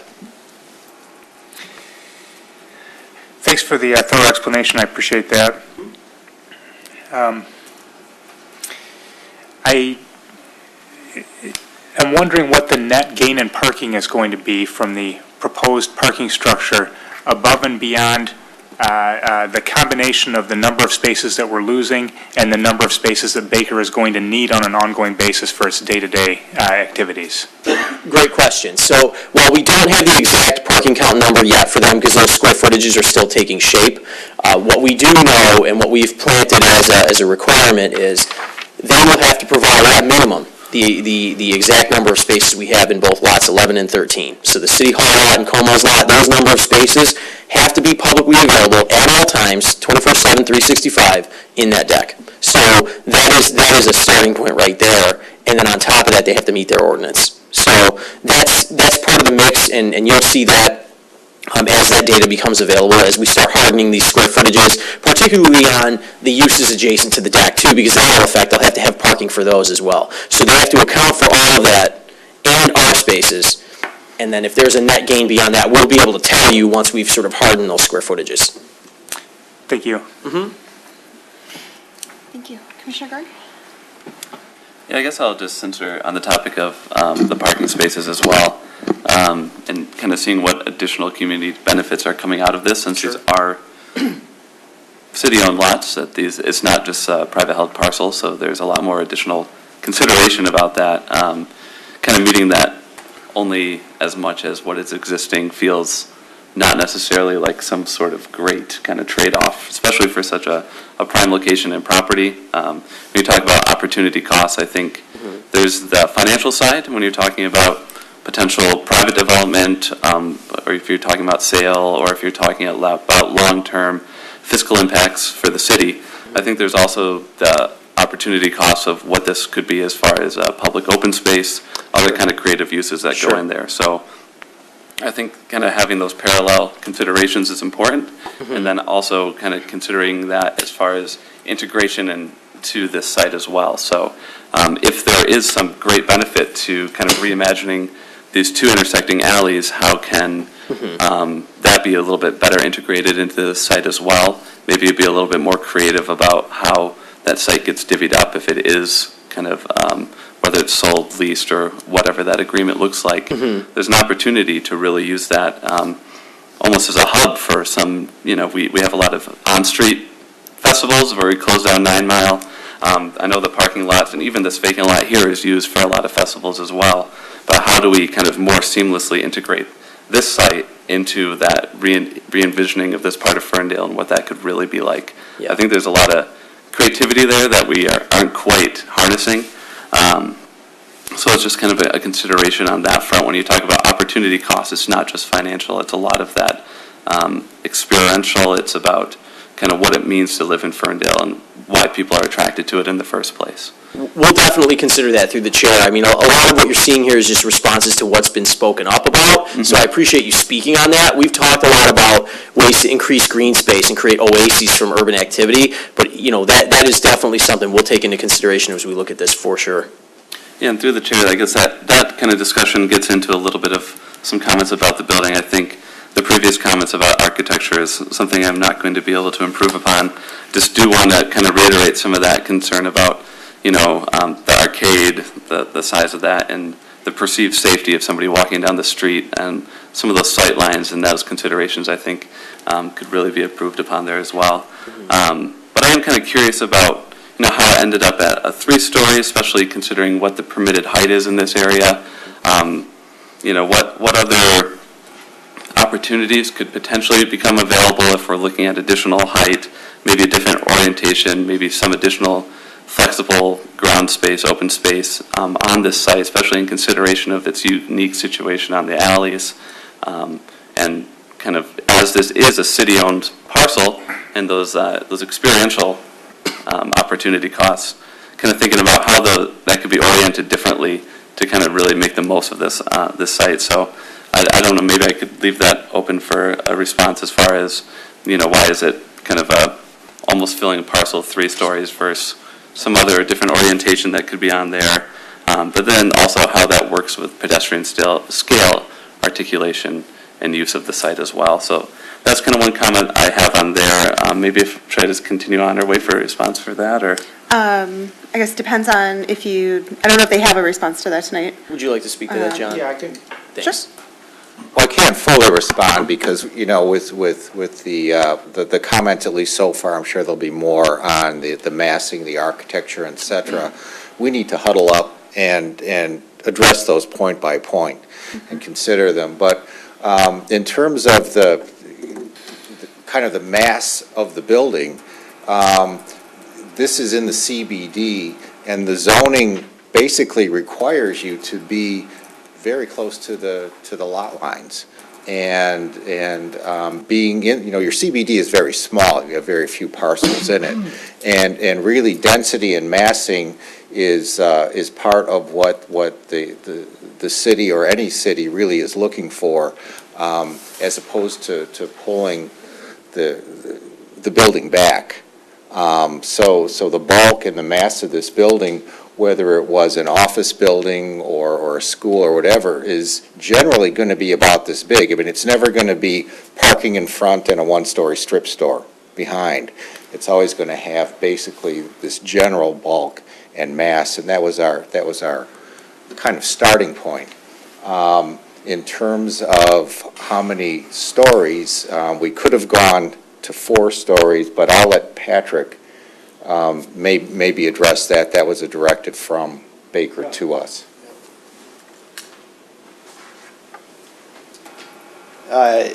Obviously, like anything, there's a budget, and to go another floor is another $8 to $10 million, and that just does not fit, within the budget we have. Speak a little bit about the benefits to the city. Obviously, the covered parking, but at about $30,000 a space, that land is costing us $4.5 million just to replace the parking. I'm trying to think what else I can speak to. I think that's it, unless you have any other questions. Could I ask a clarifying question? When you say to go 4 stories is an extra 8 to 10 million, is that because, is that irrespective of the size of the floor plate? Is that because you need to change your construction materials to go more than 3 stories? Or Foundations need to be that much bigger. So even if your footprint was a little smaller and your floor plates were smaller, because you're changing the way your load is structured, you're now... Exactly. Okay, we've had a couple conversations with developers about that before. Okay. I just wanted to make sure I understood. It wasn't suggesting adding more space than you needed. It's a configuration change. Yep. Okay, I wanted to make sure I understood. Commissioner Gregg. I was kind of assuming that as well from some of the previous discussions we've had, not here, but with Still other not groups as fixed, well. yeah.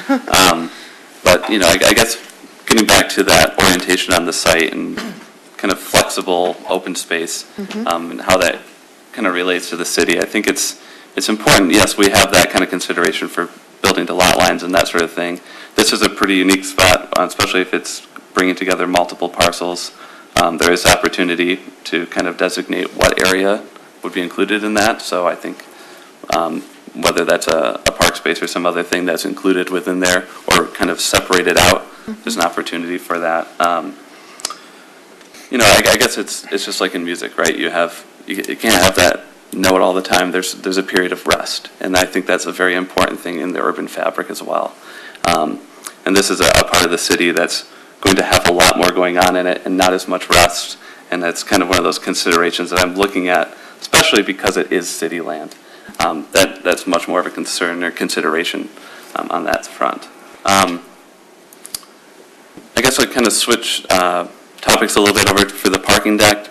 It gives me a little bit of pause when we're talking about these city-owned parcels, especially with both, and especially the parking deck kind of coming out of public operation or ownership, or however that's going to be run there. It gives me pause that there's going to be all these designated parking spaces that are only going to be used for students and not just operated as an open parking structure for people who can come in to use. When we think about that trade-off of what this land can be used for and then kind of going into a privately held or operated structure in combination with the city parking, I guess I'm struggling with some of those community benefits. I see a lot more benefit to it just being continuously operated as an open parking structure for whoever can use it.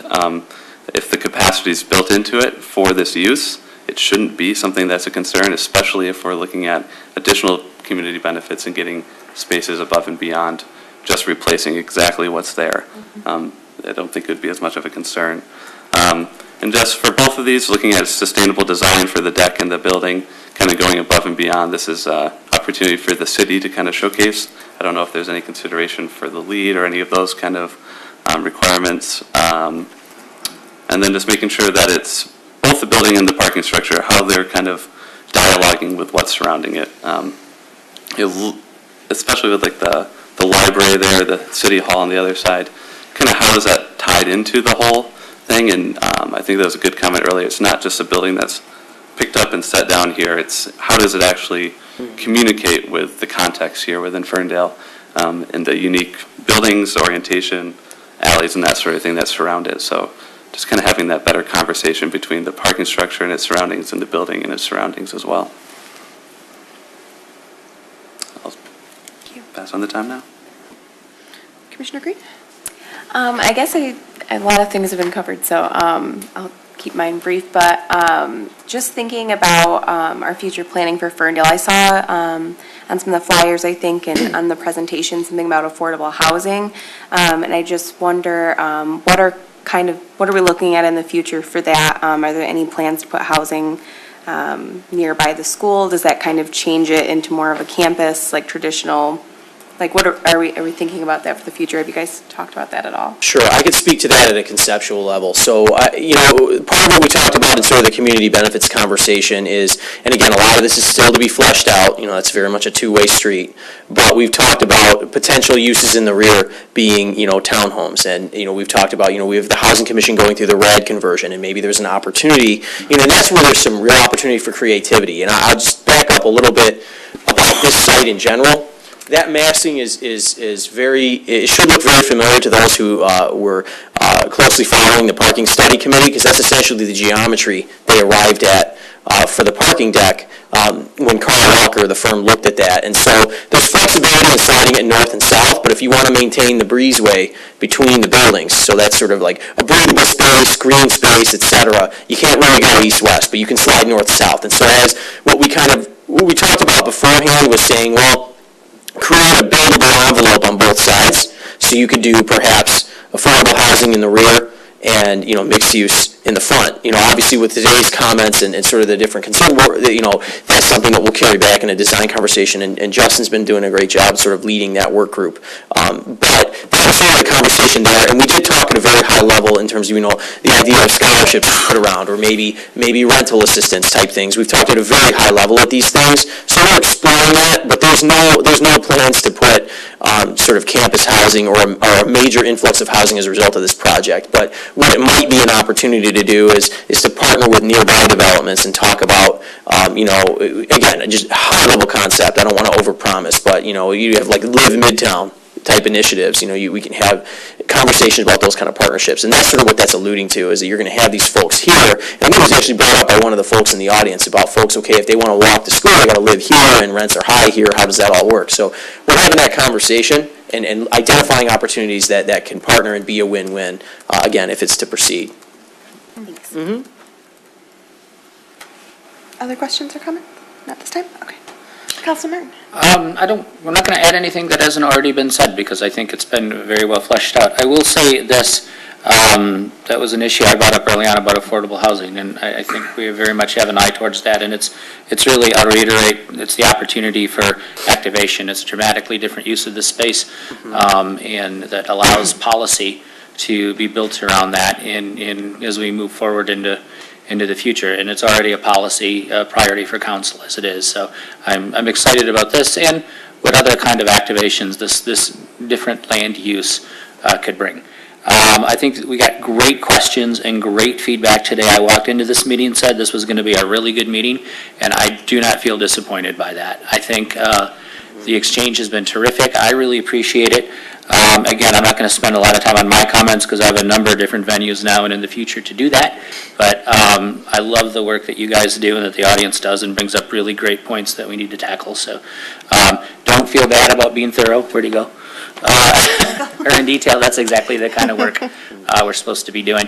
And a really great audience participation tonight. So this was a metronome meeting, is that what you called it? But I think it was a really good one and did exactly what it needed to do, despite the late hour, which I think we all expected. So thank you. Yeah, I warned you. I know, you did. I did. Through the chair, Absolutely. really briefly. Yep. One thing I forgot to mention is, in addition to, I think, being flexible with all the parking spaces for use of all times for any use, any user, I think that we also shouldn't be restrictive on the use of the building as far as hours and classes. I think that's something that should be structured around what makes sense for students. I think that should be structured for, we shouldn't be afraid of evening classes or weekend classes just because there's other demand for parking. I think what makes sense for a student, what makes sense for a business, whether it's a nonprofit business or any other business, I think those aren't things that we should necessarily be restricting in that way, especially here. So I think that we should be open to whatever that kind of looks like for that need. Thank you. I had a number of the same big picture questions and comments that a lot of the audience members did, that other planning commissioners did. You guys, Dirk and Justin, have heard from me several times now about is this the right fit? What are some of the financial benefits that we are gaining or foregoing? Is this the right deal for Ferndale? And I think that has been thoroughly covered and captured, and I look forward to sort of additional feedback as it evolves, but also, again, knowing that we've got the negotiators sort of in the room tonight hearing all of it, and as much as I know and trust you guys, I just thank you again for, being here to hear it and carry it back to that table. So the majority of what I'm going to say has to do with planning commission type stuff, because I think we've covered the other issues, and I know that you've heard me on those. So. And I emailed this to you as well. This is the first downtown development, let alone major downtown development, that we'll be evaluating under our new form-based code. So I just need to make sure, and this means a little more work for Justin and the zoning review team, but when we get to that site plan moment, if we get there, I'm going to need a really clear understanding about that new form-based code and how. I'm just used to so many layers in the downtown, right? So we had overlay districts, we had design committee, we had a design review and design committee. How does it all fit together now, and how does it fit within the new ordinance is going to be just, I think, important for write-ups and evaluations in the future.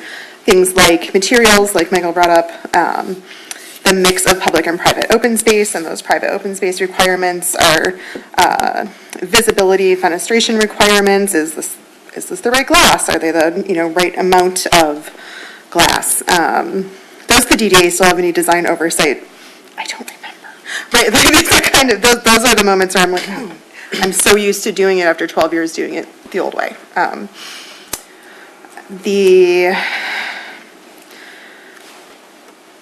the question about pedestrian circulation at that prominent corner where we've got a couple of visually tight crossings at Bermuda and at 9 Mile, where we now have buildings where we didn't have big buildings before, right? So there may be some benefit to, in addition to pulling something back from the alley a little bit, is there some benefit to setting something back from Bermuda a little bit? What are those sight lines? How do we make sure people are getting across the street safely and in spaces where some sidewalks are already a little bit narrow? So that's something I'm thinking about, is moving pedestrians back and forth, but also moving people of different abilities back and forth. And I was happy to hear that the city's already thinking about, and we've seen it around town, how the visually impaired will navigate some of those crosswalks. How are we thinking about how people who have different accessibility restrictions are sort of moving through these spaces, particularly if we've got things pulled right up on a sidewalk, or we've got some different barriers to navigating around layers of structures in a parking structure? Yeah. Right?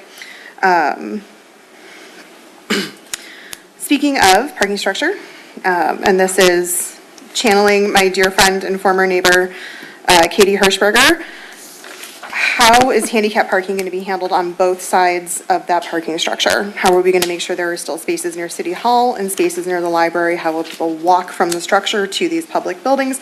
There's an elevation change on one side. All of this is much more detailed than just plunking a parking structure in the middle of a lot. So making sure that there is still safe public access and access for people at all ability levels. We've got a great number of handicap spaces, and I think we need to make sure that we retain that for our public buildings. Thinking about kind of this new alley space that may be created between a parking structure and the library. How do we maintain some light and air for the library? And is this potentially now a new ice and snow hazard? Where's drainage going? These will be things that I'm looking at on a site plan. How are retention, drainage, gutters, where's this all going? Should this be an art alley? Should this be a green alley? Are we restricting light that's going to negatively impact the library's green roof? And like you said, things can slide north and south, maybe not east and west. What's the best way to make sure that the libraries, they've got passive solar, they've got geothermal, they've got a green roof, they have sustainability built into the bones of that building, and I want to make sure that we don't screw it up. Something that's 4 stories next to another passive solar doesn't work, and their energy bills go through the roof. So on that note, the sustainability is something when we talk about Ferndale Fit, something that's in the bones of this community. So I'm going to be very interested in knowing, and you don't need to answer this right now, but about the sustainability goals that Ferndale has laid out and how they're being addressed in these buildings. Because a tacked on green roof, I mean, it's a great first step, but I don't see sustainability in the bones of these developments like we would expect in a public project in Ferndale. In a public project in Ferndale, I would expect a LEED silver or some sort of equivalent designation for a building. It was like automatic for the library, automatic for the DOT. So managing impact on sustainability features in buildings that are already there, as well as integrating new things. I know you guys are working on it, but I'll be interested in hearing more about how that moves forward. Last notes, thinking about, and I mentioned this at the study committee meeting, thinking about the first floor open space and examples where I have lived and worked of first floor open spaces that sound great or occasionally look great but often look really empty. Affirmations right in downtown Ferndale, Wayne State Welcome Center at Warren and Woodward. These are cool, big open spaces that no one's just going to fall into unless you give them a reason to go there. So I've mentioned in a different forum that some type of coordination around small business placement and retention, ways to incent students to get off campus and out into the community, ways to bring activity into that space could be a really important part of a community benefits conversation. How do you actively plan for using what's now going to be a really prominent 250-foot long, or at least 200-foot long, right, if you've maybe got retail at one end, space in the middle of our downtown, and is being closed on Friday nights and Saturday actually a good thing? Like, it's maybe good for parking, because that's peak times for the bars and restaurants, but is that actually good for downtown activation in a space that now potentially is going to be dark? Right. So I think there's a trade-off there. I think it's absolutely solvable, but the further upfront you solve it, the less you'll regret it on the back end, because it'll probably take time and money, right? These things take time and money. I guess the other big picture question, two other big picture questions. There have been conversations about driving spillover economic impact. I would love to see some data, not just about eds and meds and how economic impact, happens around traditional colleges, but around commuter colleges. Because if this is a different beast, if this is a space where people maybe don't naturally linger as long, how do we help them linger longer? Right. I think these are things that we can pilot, we can plan for, we can try to test up front. But if we just assume that people are going to fall into Ferndale and then fall out of that building, I think we'll be sorely disappointed. Because I'll tell you, they don't fall off Wayne State's campus. And it was part of my job to try to shove them off Wayne State's campus. I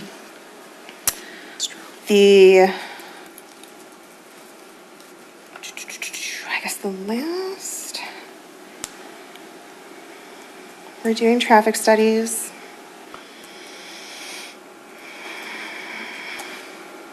I guess my last big picture question for the Planning Commission is thinking about the conversation that we had with Bob Gibbs about the nature of our downtown and how the types and numbers of new businesses that we could absorb without becoming a downtown entertainment district. And the reason that we raised the bar, and council raised the bar, I shouldn't say we, council raised the bar for businesses to get new full-service liquor licenses in our downtown. If we're dramatically increasing parking at the dot and now here on the east side, are we effectively, do we have too much of a good thing? Are we now... We're not going to give Walsh a liquor license. Are we now bringing so much parking to our downtown that the argument around why it's difficult to grant more full-service liquor licenses doesn't hold up any longer? Or our rents go up to the point that the sustainable type of business for a landlord to want to put in there is a full-service bar or restaurant, because now we've got the parking to support it. So in terms of the character and nature of our downtown, how do we be aware of that? Try to head it off, try to set up, you are the economic development wizard, try to set up a fund to support small businesses, try to work with these new spaces that are being developed on both sides of the street to make sure that they benefit independent businesses, something to try to counteract the fact that we are now blowing our potential, extra parking spaces out of the water, and the more chance you give people to drive somewhere, the more they're going to drive somewhere. We could, I don't know, this is a city conversation, but do we also make a commitment to dramatically improve bike infrastructure along 9 Mile to try to offset some of this? Do we work to, get local workers transit passes to try to offset some, whatever it is to try to keep that nearly tipped into entertainment district, not fully tipped into entertainment district? That's what feels like I hear from Ferndale residents. That's why we get signs that say, "Don't Royal Oak my Ferndale," right? So, character. Yeah. So that's it. That's all I've got. All right. I could maybe, Sure. I wasn't expecting responses. No, that's fine. No, I think because the form-based code is so new, I think it's worthwhile to just talk about some of the things that have changed, some of the requirements. Obviously, like we've all said, this is... I guess I did warn you in advance on that one. So yeah, no, it's okay. We've been having that conversation internally too, because this is really the first project that has had a major usage of that ordinance. So, and I would say, we've been saying they are conceptual plans, so there's no dimensions, things like that. So we haven't really got into really far into it, but the articulation requirements, those have been talked about quite a bit on the planning commission level, and also we've relayed a lot of staff comments to the Baker team after seeing the first drawing. So things like not having a roof line that is more than 60 feet, that's a requirement. Things like the ordinance only allows vertically proportioned windows on the upper level, which kind of helps with some of the vertical horizontal articulation.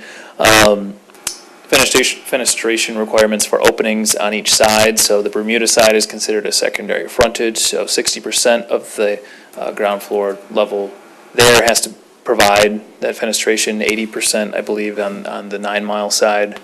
Ground level arcades are permitted, but as someone mentioned, the height would need to be taller. 14 foot floor to floor is the minimum in the CBD. It's kind of fun because we are working with two sites that one is the storefront designation, the other is the downtown core subdistrict, where the other is urban flex. So we're testing both parts of the ordinance, so that's kind of fun. Private open area, which wasn't part of the initial package, but at least what was shown on the new drawing, and so that's definitely being a consideration as well. The DDA does have some involvement going forward as well. So we don't have the appearance review committee anymore, but we have the transit overlay district committee. So that's everything that actually expanded their purview. Overlay's still there. Okay. And so that body, it's more of a committee. There's not really voting ability on that, but it is enough to give feedback in advance and kind of helps before a site plan's officially submit. The DDA design committee is also involved with projects, again, not a voting body, but some folks in this room are on that committee, and so this project would be going to them as well for feedback. So those are just some of the highlights, but I think the questions about fenestration, articulation, character downtown, windows, openings, all things that we're going to see as part of the additional site plan, but we've been sharing specific pieces of the ordinance going forward, or we have, so it helps going forward too.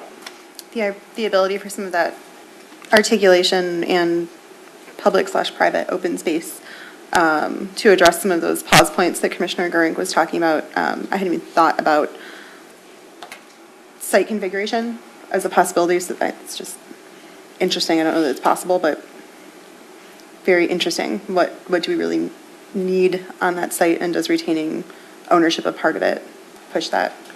If you've got funds being collected for a few years, do they ultimately turn into something? Sure. An alley improvement, a park, something? Definitely something that we're talking about as part of community benefits as well. Yeah.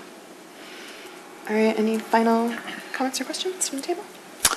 Just on the subject of the form-based code, I think as this project progresses, later on, it would be interesting to see a presentation from staff, although this is work, on how this project checks all the boxes for the form-based code.